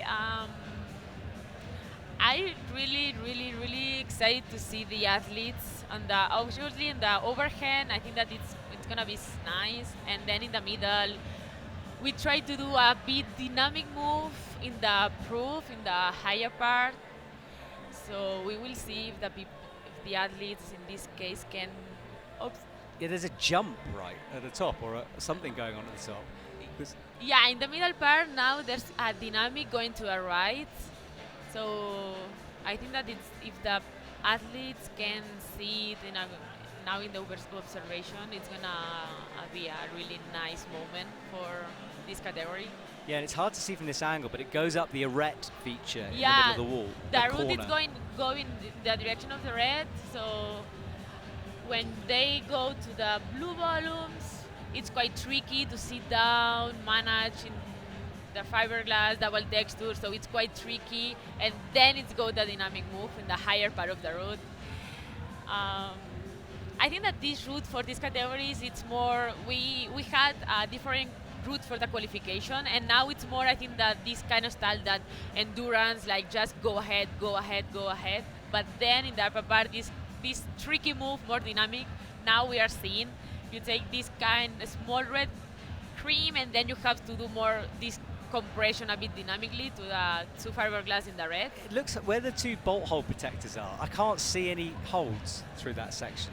Yeah, no. This is just for block the balls because it's quite annoying. So how do you do it? Looks a hole, but no, it's plastic. I mean, the holes you put on, like that, we can see as you zoom into that red crimp. That is a small hole. That is a small ball. It's quite good, but it's quite small. And when the people is going around there, you are quite bumpy, so you are tired. We will see if they can manage. I'm pretty sure that we will see a lot of athletes arriving in this part. So just enjoying the show that they are going to give us. And I think a lot of people, because I know route setters hate talking about grades, and I understand that. But yeah, if I'm going to briefly talk about grades, there's been routes in the past that I've been told are about 8A, some of them. Like, this is a high standard, whether you're able-bodied or in the paraclimbing comp. Well, I'm not going to talk about these grades of this competition. Of course not, you're a route setter. But you are right. I mean, I think that that's important thing to the people knows it's paraclimbing, but we said and we had in a lot of competitions routes really, really, really hard. Like, I know that sometimes they said 8A could be, maybe you can go higher or lower, but yeah, it's this kind of graduation, even if it's paraclimbing, it's impressive. It's so impressive. Yeah, the sheer level is incredible. But they've only got 20 or 19 seconds now to read this route. And we will see. And then we will see, yeah. And it's going to be exciting. I think what we'll do is we'll get James back in a minute. But you need to come and join us again. Once we see your route in action a bit, being climbed, maybe you can come back and talk me through that route as well. It'd be cool to see it from your perspective. Okay. We will see. Yeah. Well, you stay right now as the athletes now leave. Nice. So that's it. So I guess you're getting more nervous at this point. I'm sweating. I'm so nervous. I drink a lot of coffee. It's not a good combination, actually. So you're hyped up, sweaty fingers. Yeah, climbing life. I think I might be the same, actually. I think I've had 5 coffees so far today. So yeah, I'm hyped up on caffeine. But I need it. It's a long broadcast. Yeah, this is like 4 hours. If you talk with a lot of route setters, the life of route setters, it's like the coffee all the time, the break. Take break, drink a coffee, talk with route setters. It's the our occasional moment. party. It's our moment. Yeah, it's our moment. That's so funny. Even if you travel in some place, the time of coffee, everyone have it. So that's cool. Yeah, it's a big discussion, the quality of coffee in each country. Maybe. I've got to say I was disappointed by the level of coffee in Jakarta. I clearly didn't go to the right places. Yeah, here the problem is the size, What, here? Yeah, that's true. There's a lot of it. Exactly, a lot of amount. Yeah. Yeah, I think this is the second time I've been talking about American food. I had the biggest salad of my life last night. Absolutely enormous. I thought I was being healthy. I understand you. Yesterday it was the same. Not much anyone cares about my salad eating habits, but I'm just sharing. I'm oversharing in this moment while we wait for our athletes to come out. So they'll be back there in the warm-up area. Yeah, big one. It is a big one, isn't it? Well, I'm looking at the size of the screen you had to put in on the left. No, in this competition, the organization, it's amazing. We have a lot of people helping us. The belayers were incredible. It's not common, and here the level of the belayers for one line, because we have the 2 anchors, people know a lot, so they helps a lot for the para athletes when they fall or something to can manage and good falling. Well, I tell you what, James is gone for the moment, so you stay with me while we see your route. 'Cause I want you to talk through your route for the first time as we see it. So Hannah Zook from the USA, women's RP1 category. She'll be on the first route that we saw. It's one of our belays there. You were talking about the belays. That gentleman there is so experienced as well. Right, your route is underway. Here we go. It's underway, yeah. First try. So, from Norway, Sebastian Menzi. No, we have in AL2 a good level, so we are going to enjoy, I'm pretty sure. Yeah, this is going to be good. Right, flicks the rope around his head there. And into these big slopers. There's tick marks so he can see where the screw-ons are. Yeah. Which doesn't help sometimes, but you know where they are, vaguely. Right, so he matches. And how did you test this? So he's obviously got an impairment on the left leg. Yeah. Did you strap a leg or take a leg away when you were trying them? Yeah, it's like what we're talking about with arm amputee. We set and then we test with one leg, just the same, feeling if it's failure, if you are left or right leg in this case. So, because I mean, it's the main reason for us that even if the route is hard or not, it has to be fair. Yeah, I can just imagine how hard that testing must be. Well, he's doing well, and this is a really interesting part of this route, this traverse. This traverse, it's what we are talking about. It's just climbing, just to be fast, to not try to arrive as better as you can in the higher part. And we will see. Yeah, and it then disappears off around the corner. And from where we're sitting in the commentary box,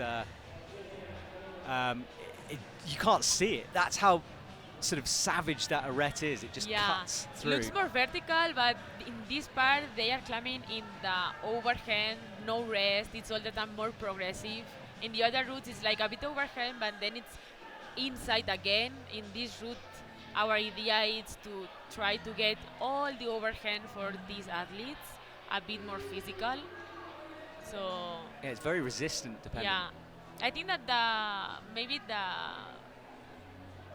for the athletes, it's just to try to manage this kind of endurance, to try to be better and better, not really pump for the last part, and be strong. We will see in the dynamic part. So excited. Yeah, well, that's the corner he has to find his way around. And again, it looks flat on your screen there. It's not. I mean, from where I'm sitting, it almost looks 90 degrees. It really goes around the corner. Yeah. Right, so he is still resting from Norway. We stick with him. Yeah, because actually in the final we have a really good experienced athletes. So it's not. I think that they are so strong mentally, taking the rest in the really good points. Oh, look at this now. He's It's really amazing. fighting. He's trying to get a high heel in, but he Oh, falls. God. All right, well, listen, thank you so much for joining me Thank you so here. much for give this kind of space for the route setters. That's We are wicked. so happy You're always to talk welcome. about that. Always welcome. Thank Please you, come Matt. back. All right, I'll see you soon. Thank you. Thank you.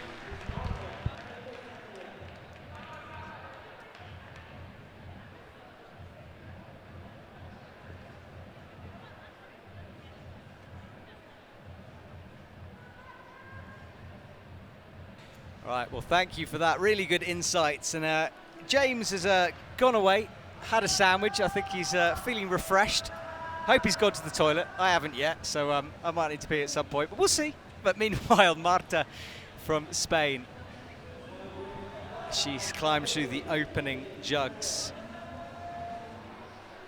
Welcome back, James. Thank you very much. Yep, snacked up, ready for action. Excellent. Right, so not Mary, what am I talking about? This is the female RP. So this is Marta Pesch from RP1. Spain on RP1. Got lots of categories in front of me there. I had to find my place. So this is again one of those routes that we've seen change in the way it's climbed And a lot of discussion going on about this stacked volume feature above her head. Really interesting. And there is David Camera from Italy. Climber number 2 of the AL2 category. Yeah, you can see David's prosthetic almost looks like a leg in itself. It's got this kind of skin colour, which I've not seen before. Oh, I haven't heard it. I think David's relatively new on the circuit, but he's been doing very, very well. You just see how he gets on today. Yeah, the prosthetic technology is something I'd really like to learn more about, and how that affects a It's climber. developing all the time as well.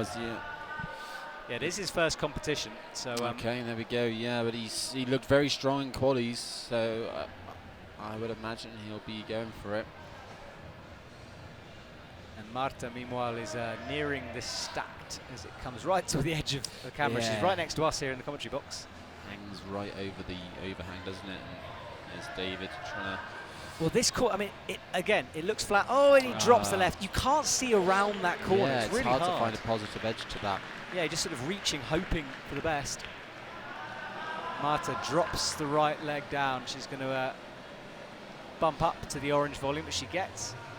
And that's the now notorious triple stacked volume feature. Makes a corner out of a flat surface, really unique from the route setters. Just taking a moment here.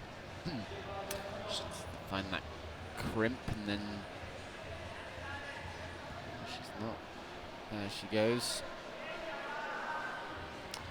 Just a case of working the feet up now to get herself in a better position. There is a hold on the other side of that volume.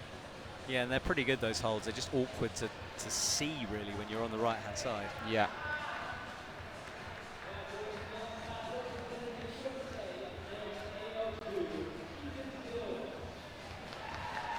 Just trying to force her way up this stacked volume. Right, pressing, trying to get the knee involved a little bit as she comes into the corner. Looking for a way here, but that right arm, every time she moves up on it, she's gives fighting, up. Yeah, she just needs to get the feet a little higher. The heel on that might work. Yeah, she's trying everything. That right foot looks good, but went for the bump up. Last desperate snatch. But she is in first position at the moment with 2 to go. So guaranteed a medal of some colour. We've got Ethan from the US climbing from the AL1 category. Strong performance in the qualification routes. Tall climber, strong climber as well.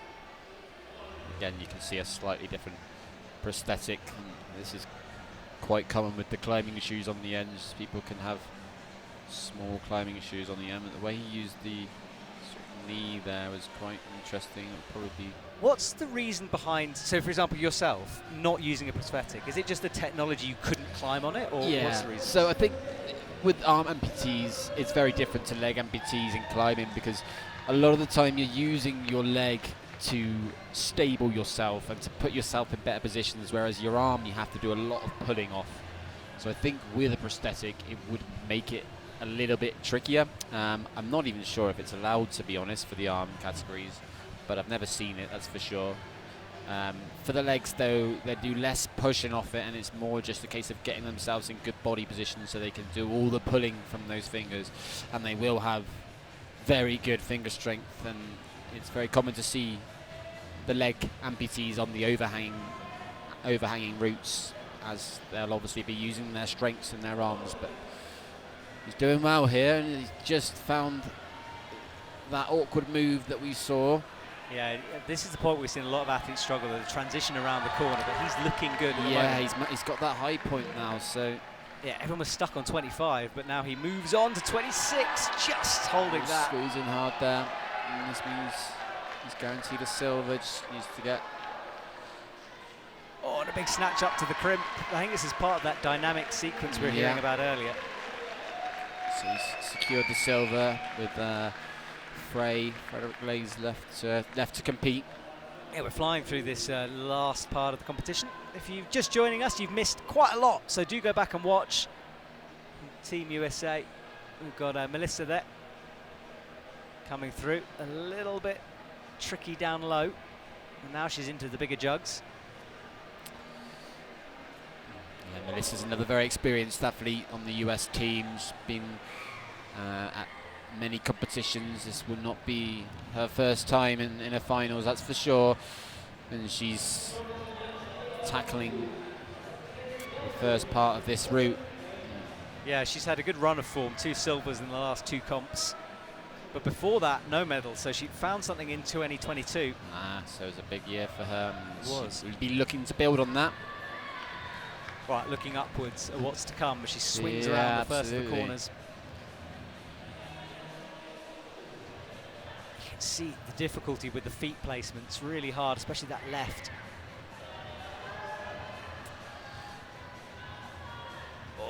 Having to use a different sequence of hands through here, and it's quite complicated 3D climbing. Absolutely, the feet are super important here, and I believe Melissa's impairment means she's a lot stronger in the upper body compared to the legs, but she's finding a good rest point and using the knee against that volume. Yeah, I think she needs to. She really had to power her way through that sequence. Yeah. And now this is where she might struggle a bit, because this is where the feet suddenly get very small. Got to be precise, and we saw her just thugging her way through foot sequences down low. Has she still got enough in the arms to do that again here? Couple of crimps, the tick marks there. Might be slightly nicer to grab that right one, but yeah, I think she wants to move the hand down. But look, see, that's what I mean. She's the upper body there just lifts. Yeah, just finding the right foot. She's made it work. Using that upper body strength. Good rest on the overhang. Yeah, she's got through that clean. We'll be able to rest, get something back for the corner. Such a cool position to be in, that rope stretching around. You're looking at a bit of a swing around the corner if you drop it here. It's a tricky move now. Yeah, it's flat as well. I didn't see that nice. before. Meanwhile, on the left is Frederick Leys from Belgium. He's halfway through his route. We stick with Ruiz. Yeah, just on the head wall. Moving up the first overhang fray. Yeah, as Melissa. we pan back, we can see how much that route curves from left to right. And there is Frederick as well. There's the shot with both. Pulling on through. Lovely shot. Lovely camera work there to get both our athletes in. Frederick Leys coming. Now this next section for Frederick, very, very physical here. You've got to snatch, kind of elevated door styling. Really squeeze, and he's doing that well. He's using the knee of his prosthetic leg there very well. And keep an eye on Ruiz on the right. She's in the corner. Tackling that stacked volume that we've mentioned, and very effectively. She looks like she's pulling herself up using. Yeah, she's close. Well, as Frederick climbs out of our camera, Ruiz on the right. Yeah, Frederick's giving a little pump to the crowd. He's well up for it. I think he's very close to that high point. Might have it already. Yeah, he's certainly close. Well, let's have a look. Yeah, there we go. There we go. He's moving up to the top now. So we get to see the top of this wall, this dynamic part of the climb. Frederick guaranteed a gold. Just tried to grab a little screw there. I think he needs to reach across, but I wonder if he knows he's won it. He had his head in his hands. Someone needs to just tell got him. confirmation. Yeah, there we go. Yeah. He's very relieved. He's got a documentary being made about him, and he was talking to the cameraman there up on the balcony. Aha. Right, Ruiz is through. Took a good rest in the corner. So Melissa, in front of her home crowd, will be getting a boost from the audience. Left hand into the shallow pockets, less good than they seem. Yeah, she needs to find a better. Oh, the strength there to bump up from one pocket to the next. Very impressive, but she's really got her work cut out there. Very good performance from Melissa. She'll be very happy with that. Yeah, good fight. Well, we've had 2 route setters on, but we should talk about the chief route setter, Juris, who's in charge of all the other route setters. So we haven't heard from them, but so good. To manage a team like this is impressive. Manage a team for paraclimbing is just such a complicated sequence. So big ups to all our route setters, and thank you so much for coming up and talking to me, because it is fascinating to hear your perspectives on things. And I think it's good for people listening at home as well to understand the thought process that goes into these routes. It's easy to think that they're done on the spur of the moment. There's not. And trust me, every route setter has sweaty hands watching these competitions. So thank you to everyone. Anyway, let's move on with our competition. Nearing the end of things now, ticking through the categories. Jasmine Plank will be up on women's RP1. We've got Michael Moore, Sapir. Well, we've watched this man win so many comps, but reclassified. Yeah. Well, not reclassified, or is he reclassified? Yeah, so there was a recent edition of AU3 which replaced AU1, which we mentioned a bit earlier, but it's where you've got the wrist on each arm. Moore's quite a unique situation in the sense that he's got his hand, but he's just missing some of the fingers on the end.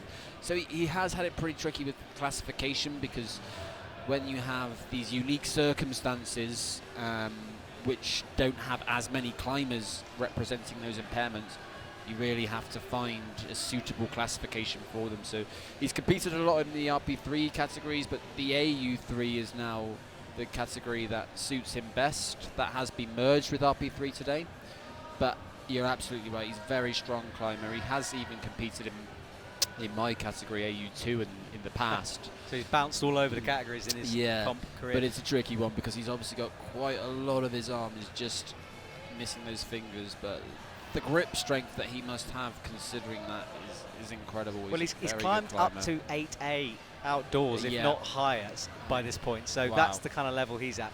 And on the right, that's Jasmine Plank, who is on the traverse section of that route. Final athlete who can knock Melissa Ruiz off the top spot. There she is.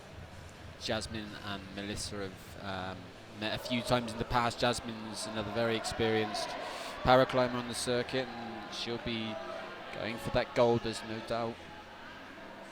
Absolutely. So this is the final, actually no, sorry, we've got 2 more categories to go. But we are nearing the end of this. So Jasmine Plank moves up towards the corner. Shaking out as she does, muscles standing up on her back as she holds on. And Michael Moore is finding it a bit difficult to cross through this overhang. Some small holds that he's managed to make work. Yeah, looking for the crowd's enthusiasm. You've seen that a few times today. And people really do rely off that. Even the visually impaired, sometimes it's a big part of the hype that people need to carry them up the wall. Yeah, he looks down to check the clock as well. Right, stands up with the left leg, and this next move is the real physical one, the snatch over to the left. You've got to match and then bring the left in. Yeah, she does. He's got to have some great shoulder strength to lock that in, and nice heel there. Yeah, changes the heel to a toe as he crosses into the corner. Grabbing a very small hold. Nice high foot. A big rocker. Working up that left arm. And Jasmine Plank is through the corner. He's gone past the big volume stack and just working away up to the sprint as we lose more. Yeah, he had a huge fall there, swinging down. So time will tell if he'll get another medal. Jasmine Plank is into the pockets though, and she's nearing Ruiz's high point. Yeah, this is the section that we've seen so many athletes tackle today, bumping up through these pockets into the pinch. Right, she's shaking out, eyeing him up. That's her position, so she's still in second, but she's really nearing that high point. 48 plus, and she's on 46, but hesitating a little bit. She went crosses straight for the top one there. I think that was when we saw Melissa. She bumped up from the lower to the top one, but they both elected to get that right hand up, and Melissa has secured the gold in her home country. So she has, so another goal for Team USA. Yeah, it's a good year for them. Salt Lake party tonight on the paraclimbing scene. I've never been to a paraclimbing party. Tell me they're amazing. They are fun, yeah. You get everyone together. I've been to a few, but yeah, I think there's due to be a bar and a band here afterwards, oh Matt, gosh, so you might have a chance to. That sounds terrifyingly dangerous. No, I'm always up for that. I have a day off tomorrow as well, so watch out Salt Lake. That's all I'm saying. Yeah, we've loved it here in Salt Lake, actually. It's been fun, hasn't it? It's been really good so far. It's really nice. We had a great time. Yeah. Right, so Pietro Azzolini from Italy will get underway. Brilliant. So that'll be on the RP3, I believe. Yep. RP3 and combined AU3 category. Yeah. Michael Moore, Sapir, he was currently got the high point, 26 plus, fell just around the corner. So Pietro, see what he can do. Big Italian paraclimbing team as well. Yeah, Do you guys in Team GB get a lot of support, or is it one of those things that we can always see more of? it's definitely room for improvement there, and it's not specific to the federations. It's more in relevance to the funding that's coming into paraclimbing as a sport. So hopefully through growth, through things like the Paralympics, we'll get more funding. But yeah, there's always going to be competitions like the US that are more expensive for athletes to fund, and that's why we haven't brought as big a team this year. But there's a big season ahead, and yeah, there is limited funding available, but definitely something that is being looked at and will hopefully grow. Yeah, I mean, all of us want more money in different categories to improve the sport. It's one of those things. Yeah. It's like we keep on trying. But you're right about the travel thing. When you consider like the Australian athletes, for example, Absolutely. always traveling to Europe or the Absolutely. US, it's tough. Yeah, exactly. Yeah, so we have the benefit of being able to get to some European competitions a bit easier, but absolutely. Yeah. Well, let's hope for that. Pietro is launching his way left through the wood. Crosses underneath.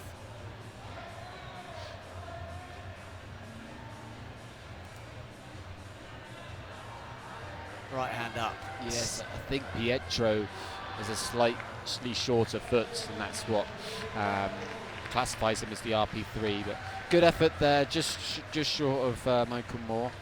Yeah, so that means that Moore's definitely got a silver, but he'll want a gold, of course, out of that. Meanwhile, down on the right, that is Matteo Ramani Gian from Italy, wearing a helmet. Yeah, which some climbers will elect to do. You will see some of the RP categories just leave absolutely everything on the wall, and it can result in them sometimes just kind of falling into their rope as they come off. So helmets can be a wise idea, just to make sure you're safe and secure. I also love the design on top of this helmet. Yeah, It's a very cool skull going on there. absolutely. Right, shaking out. Oh, nearly slipping. Drop back down on that left arm, keeping it straight. He's the first one out of a category of 4 athletes, so no medal guarantees for the RP1 men. That's right. And there on your screen is Ignacio from Chile. So as we were saying, he's the first Chilean, got that right, paraclimber. I had a good chat to Ignacio yesterday, and he was very positive and happy to be here. And it's great to see new countries coming into the sport. It'll help us develop and grow. I think Ignacio is actually quite borderline in terms of he could be AU3, he could be AU2. He's got somewhere in between the two, but to come out on top, second. Is it first? I think it was first or second in his qualifiers. And he was annoyed because he got his tape caught on a hole when he was coming through, and he got kind of stuck. Yeah, you need to get the tape situation perfectly, and it can happen, especially in humid weather. The tape can sweat off a bit sometimes as well, so it's definitely something to be aware of. But I think I've talked more about tape than any other broadcast I've ever done, but I do find it. I just find it interesting, the different methods that the paraclimbers have to use. And I mean, look, he's opting for knee pads, a helmet. Like it's great to see people adapting. Everyone has something that works for them, and that's why it can be tricky to coach on a paraclimbing team. We've got a lot of respect for all the coaches, because you're not going to instantly understand how someone elects to live. Ignacio swings out. Yeah, he cut loose there, very good. And Matteo is struggling through the footholds here, trying to find the right hand Nice as well. match by Ignacio. He's fighting hard. Sure, not the best hold for his left arm to come out there, but a medal for Team Chile, exactly. first one. Yeah, first comp, first medal. That's a big success. And it was always going to be a tricky move out to the left from there, but he did very well. Right, so we stick with Matteo as he continues. Yeah, he's fighting hard. Right, yeah, he looks like he's been on the wall. Same expression, just super calm within himself. Yeah, absolutely. I think time might be a factor again, but he's making sure of every move, and he's quite high up the route now. Yeah, I'm trying to have a look. I can't see a clock at the moment from where I am, but Yeah, he will be. It will be ticking along. So, oh, this is tricky. He needs to snatch that right hand in. That's tricky, yeah. Oh, and there you see why the helmet can be useful. He's left everything on the wall. I was talking to someone about this, and like sometimes the falls for certain categories looks really bad because it's just by that point your body's just gone. Yeah, it's like exactly. a full body pump. And that's a testament to the climbers. They give absolutely everything. They don't let their impairment stop them. So that was a great effort. Yeah, good work from him. First climber out, and we've got 2 categories left for the whole comp now. So we've got men's RP1 and then men's AL1 to finish things off. I think they're all on route 4, so we'll be able to watch the athletes individually as they climb up. So 1, 2, 3, 4, 5, 6 athletes to go in this competition. Yeah. As I count like a child there, but almost use my fingers. Yes, we've got the RP1s now is our first of 2 American athletes in the RP1. Like we said, very, very good turnout for the RP1s today. And I think another relatively new climber on the circuit. Certainly not one I've seen around at the internationals before today. Yeah, Sonny Yang looked ecstatic to be here. He's done a couple mixed in over the years, so and he has won a medal back in 2002 here, in fact. So he'll be looking for a repeat medal performance, hopefully. So Sonny Yang gets set up. He's ready to go. Fist bumps. That's good. We like to see that. He seems up for it, and so he should be. Yeah, one of our. I mean, they should be pro B layers. They certainly are good enough to be paid for it. I hope they are paid for it, but yeah, they are absolute professionals, our B layers here. USA providing some quality people. Right, Sonny Yang stretches back, walks up to the wall. He will pull on no chalk, interestingly. That is interesting. Yeah, and that has been said to me by one of my fellow athletes, Luke, who says the chalk bag can kind of be an obstruction to him sometimes. So that is a thing, absolutely. But he's got no chalk at all. I don't think the chalk's coming on. That is strange. Well, maybe a chalk allergy, perhaps. Yeah. I don't know. Maybe just too badass to need it. Just maybe built-in grip. Let's see. Chalk-proof skin. Yes. Right, he's through the first part. Steady as he presses into those big feet, stretching up. This is a fight straight away off the deck for him. Flicking the rope around to the correct position. And it can be tricky with the double rope because you have got 2 lines of ropes sort of leading off. Yeah. So the reason those ropes are obviously there to prevent too much swinging when you peel off a route. We obviously use top ropes in the paraclimbing competition, not lead. So there is a danger of, on an overhanging route, swinging quite significantly. So they do have a purpose, but they can get in the way a bit. Yeah, it's just rope management, Not a isn't lot it? that can be done, yeah. Reaches over the top of it this time. Just work those feet across, little switch. Yeah, being very precise with his feet, just making that move. That grip strength to the test there. Reach that, pull up to the left arm. Right, as he's trying Steady to approach here. Yeah, gets the foot engaged, but now it's a bit low. Maybe working his arms now. Yeah, he needs to try and find some leverage to pull himself up to that left hand hold.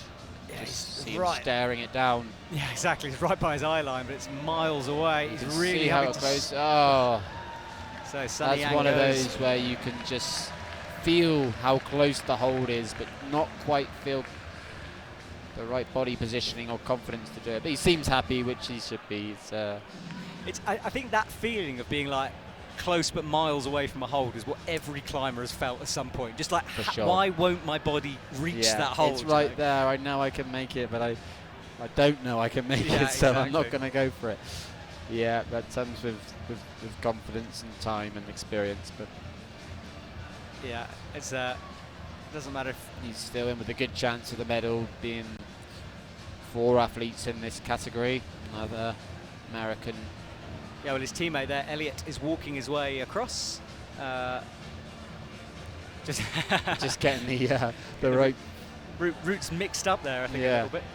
Yeah, he got. Hopefully he's had a look at his route. Yes, maybe it's a tactic. Yeah. He's delaying the start. It's good. Well, he came third in his last comp here in Salt Lake, so another one looking for a repeat podium performance. Yeah. Just getting confirmation. I think it's either a coach or a judge or someone he should be aware of. Right, he chalks up. He's got the chalk bag. Taking his time. Right, here we go. He approaches the beginning of the route. So many handholds and footholds down there, it can sort of be a bit overwhelming of which one is the best through it. You've got to instinctually pick it quick. And there's dual techs as well down low. Yeah. Some nice jugular holds though. Right, works his way over to the left, pressing. Oh, crosses through, nice, slow and steady through the bottom. It's good to see the bottom half. The visually impaired climbers kind of went through this section quite easy, and now we're looking at this, we realise some harder moves to be had down low. Yeah, absolutely. The RP categories can be very diverse in terms of impairments, and particularly RP1, you can see some that have almost no use of their legs to some that have limited use in their legs and limited use in one hand, for example. So they will all look at the route slightly differently. Yeah, and you know, I've said it a lot, but you know, it's the way the route seems to change. It's like watching a different route every time you see a different category. It's just fascinating to see. For It's sure. like the best of a boulder comp when you get a slab or something that no one can do and everyone tries it in Yeah. a different way. You know, it's that feeling of like interesting beta. He's just landed that move that we saw the struggles on from Sonny before. So he's got himself into a silver position.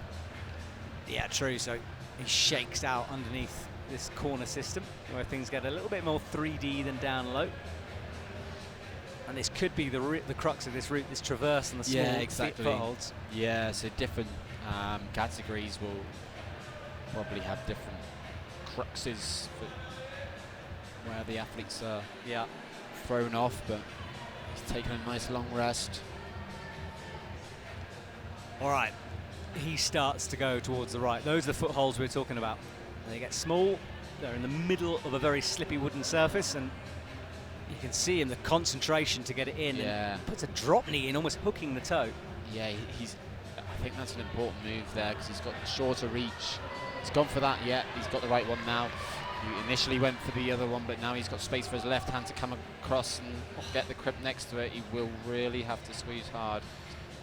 Yeah, the this right is side of the rope. the finger strength there as he crimps the right hand. Oh, this is really strong. It is.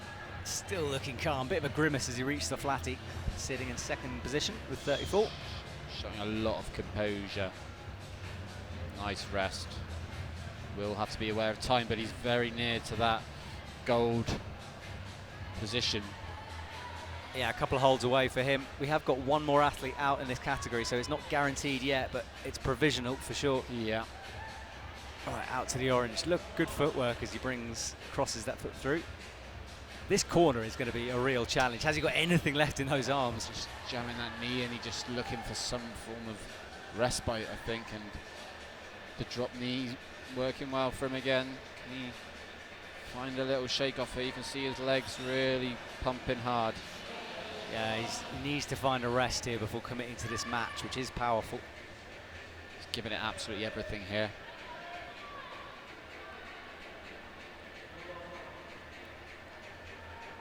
Right, eyes it up again. Wants to bring the left hand in. Oh, palming and falling. Just ran out of steam there, I think, but very, very good performance. And as it stands, he's in the top position, so one athlete left to challenge that. Yeah, we could get two USA athletes on the podium in this category. But Takuda Okada will be looking to take that gold away from Elliot. And Elliot will go and watch now, and I would imagine he will be holding his breath. Absolutely, absolutely. Nervy moment. Well, there is the man who can beat him, Takuda, coming out, making the long walk across the climbing wall. It is a long walk to this route, isn't it? Get himself ready. All right, so he gets clipped in. He's got some liquid chalk ready to go. Good to see Team Japan here, showing such depth to their squad, whatever category of climbing you're in. For sure. Right, he's having a long look at the wall here, as everyone has done. Taking the time allowed to check it out. Can hear some cheering from the Japanese crowd. There you go. There's Brooke Rabbatu Getting down right there behind. watching. Ah, yeah. Maybe she's getting involved as well.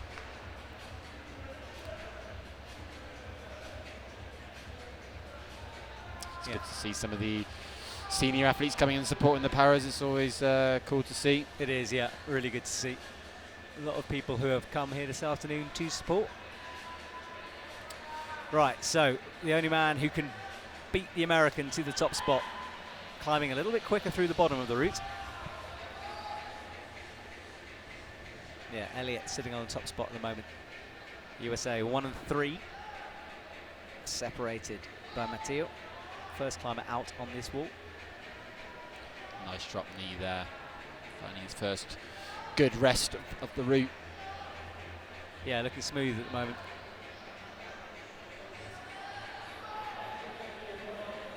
Right, he's quickly into the corner.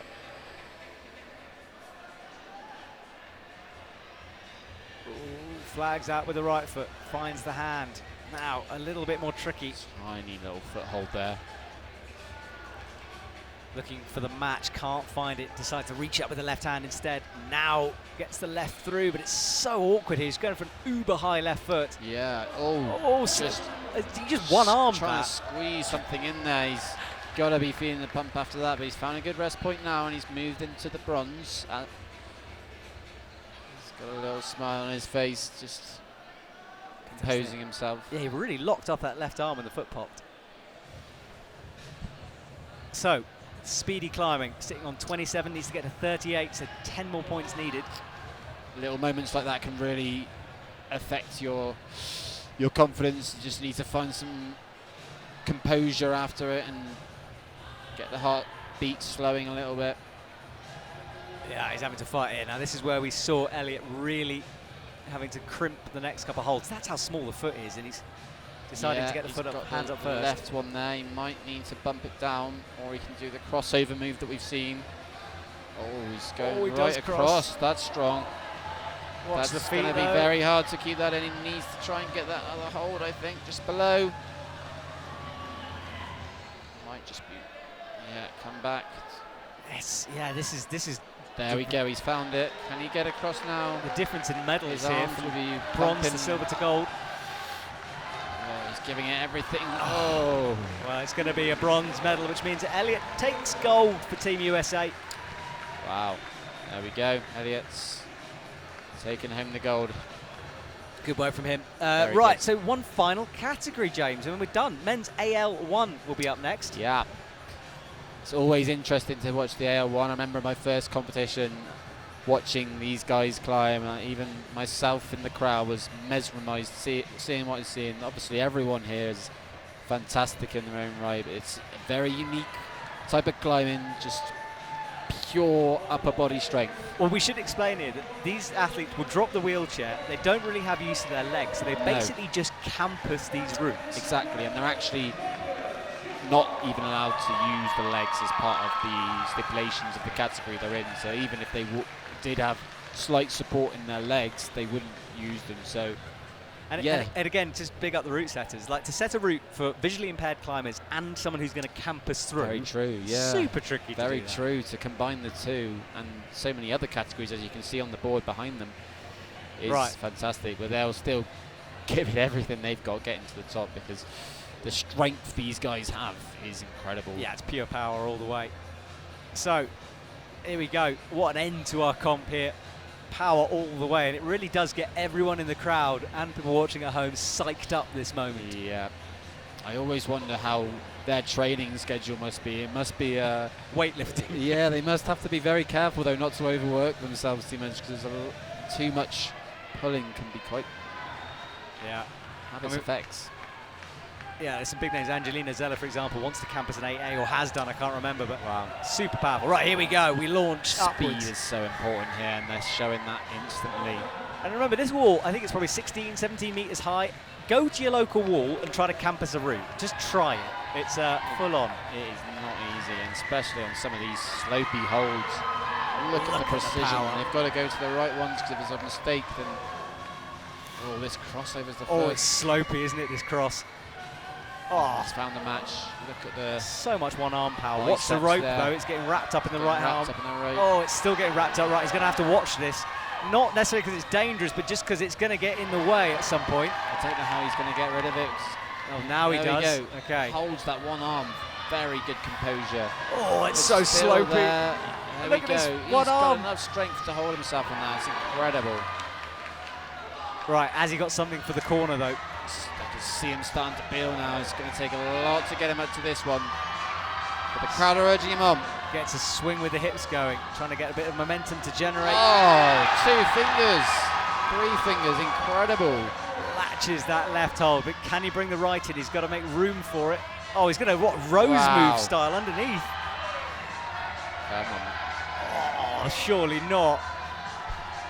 So much So- power. Can he bump the left under? Wow. tried to. Incredible. I think he set a fantastic high point there. That's Yeah. going to be a real cruxy move, that. Yeah, it'd be very interesting to see how the Austrian athletes will give that a go. We've had the Austrian guys on the circuit in this category for quite some time, and they've certainly competed very fiercely.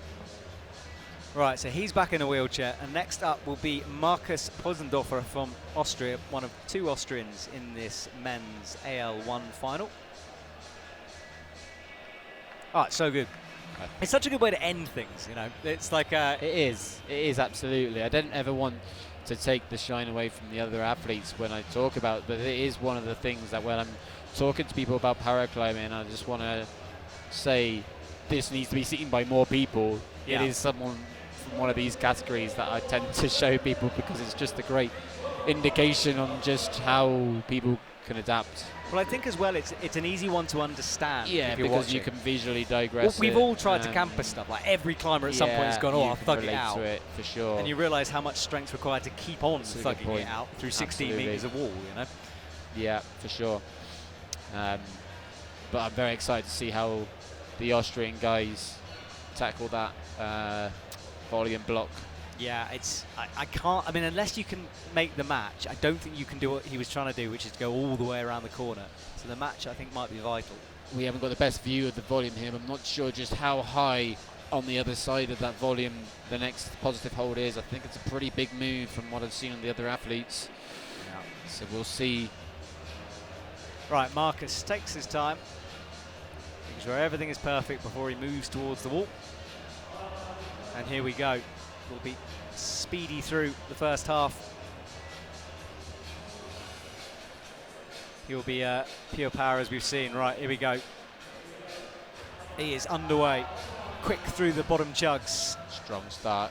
Yeah, you need to be fluid, save something for the top section. Onto the flatties. Got to watch the rope, move the arm the other side at some point. There he does, dropping it in a better position than Tanner did. Speed is going to be super important again. Onto the flatties. Right, this is where Tanner dropped it. Looking good though at the moment, looking fresh. Is he going to go up with the match? Oh, He he's going goes all the straight way around the so corner. he's got the extra move. Wow.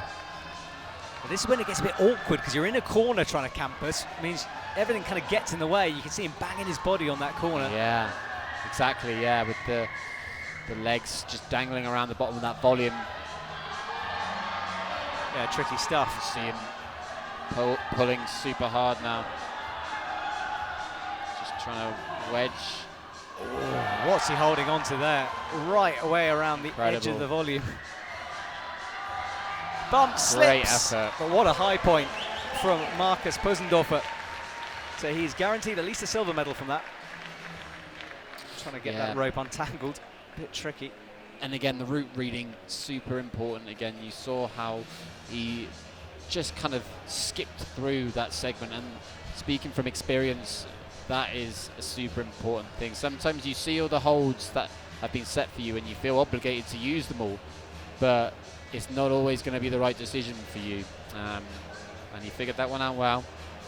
Yeah, he did read it. Well, he has one man standing in his way of gold, and it is a man who's won a lot of gold. No Angelina easy Zeller task, yeah. is up next. Very, very strong athlete. So we know what's possible. We know that corner is doable. How much has Angelina got in his arms tonight, or this afternoon, I should say? Well, this is our final athlete in the paraclimbing first World Cup here in Salt Lake City. I'll let you know at the end of this broadcast the rest of the schedule, but for now, we get to enjoy one final climber out. And this is a man who is very used to this kind of spotlight and pressure. Yeah, and I think in one of the American competitions not so long ago, I think it potentially was LA, there's a video I saw of him topping this route, and it's just incredible. So let's see how he gets on with this one and see if he goes with the same beta. I tell you what, there's a lot of people just joined us on our floor of the commentary box here. Yeah, we've got some of the bringing people in. GB guys behind us as well. Right, here we go. Angelina will lead us off on the final round. Yeah, suddenly there's a lot of cameras here. There are, aren't there? Right, here we go. He's underway. And he has this style, this very smooth way of climbing that... too quick for the cameras almost. Exactly. Well, we're trying to catch up with him. Off he goes on the campus.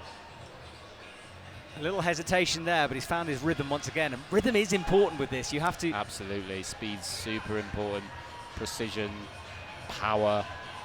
Oh, reaches all of that all the way through. Look that how nasty quickly crimp. he's moved through those blue.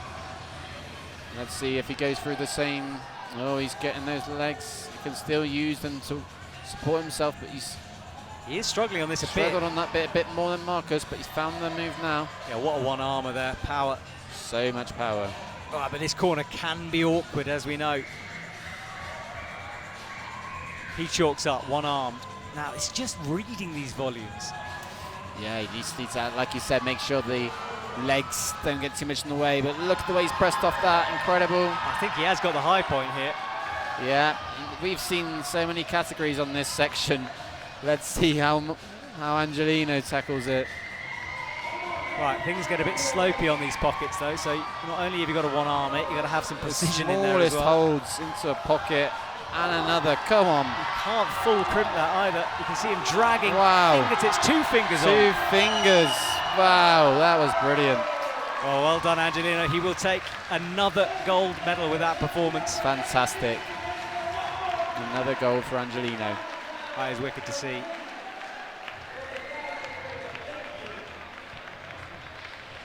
Wow, what a spectacular competition. Angelino takes a gold. There's confirmation of it. 49, destroying the competition. 43 and then 38. So, if you want to know about the rest of the schedule, tomorrow, which will be Thursday, the 18th, there'll be nothing apart from speed practice, so no broadcast. Friday, we have qualifying for the boulder. Again, not a broadcast, but we'll be bringing you extra content, so make sure you follow along with the IFSC social media to get all of the updates and exciting action from that. And then Saturday, Sunday, well, it's packed from then on. Qualification split between men and women on the Saturday and Sunday. So semi-final, then the boulder final, then the speed final, and a speed qualification in the middle of it all. So hectic days coming up. James, thank you so much for joining me. Absolute pleasure. Been brilliant fun, fantastic competition that's been put on here, and been an absolute joy to be part of it. Thanks for having me. Well, thank you, mate. We'll go away at this point, and you don't need to hear us talking throughout these podiums, but do stay and enjoy the podiums, celebrate the athletes as they stand up there on the top spot. They've worked hard to deserve it. And James, what's your plan now? You go back to the UK. Are you doing any more competitions this year? Yeah, absolutely. I've got Villars coming up. I can't make Innsbruck, unfortunately. It's my brother's wedding, so it's not something I can get out of. I mean, just tell him to delay the wedding. I mean, come on. Yeah, if only. But yeah, Bern, I'll be there for the World Champs. Going to stay in the US for a few days to see a friend. So really enjoyed this trip. It's been a real joy. And the World Champs for paraclimbers, I mean, it's a focus for everyone, but for paraclimbing as well, it's a real highlight of the year, of the 2 years. Absolutely. Yeah, it's what a lot of people train for and build up for. And obviously a lot of paraclimbers are doing this without taking much monetary output, so they still have to have a full-time job a lot of the time. So balancing training with all the other commitments of life can be tricky, but there's no doubt about it. These athletes are committed, and we want to keep growing this sport. Absolutely. Well, we check out all the results from all of the competitions. Too many even to remember. So many golds, silvers and bronzes handed out, and also 4th place and 5th place finishes. Well done to everyone just making it this far. For sure. It was a super strong performance from all. Well, all right then, James. Thank you so much for being with me today. I'll say goodbye to you, then I'll come and say goodbye to everyone else in a couple of minutes, but appreciate all of your insights. Absolute pleasure. Thanks for having me. See you soon, man.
And that concludes our award ceremony. Ladies and gentlemen, now before you go forward, I would like to invite all of our athletes, coaches, and aides to take a very large group photo in front of this banner. So please join me.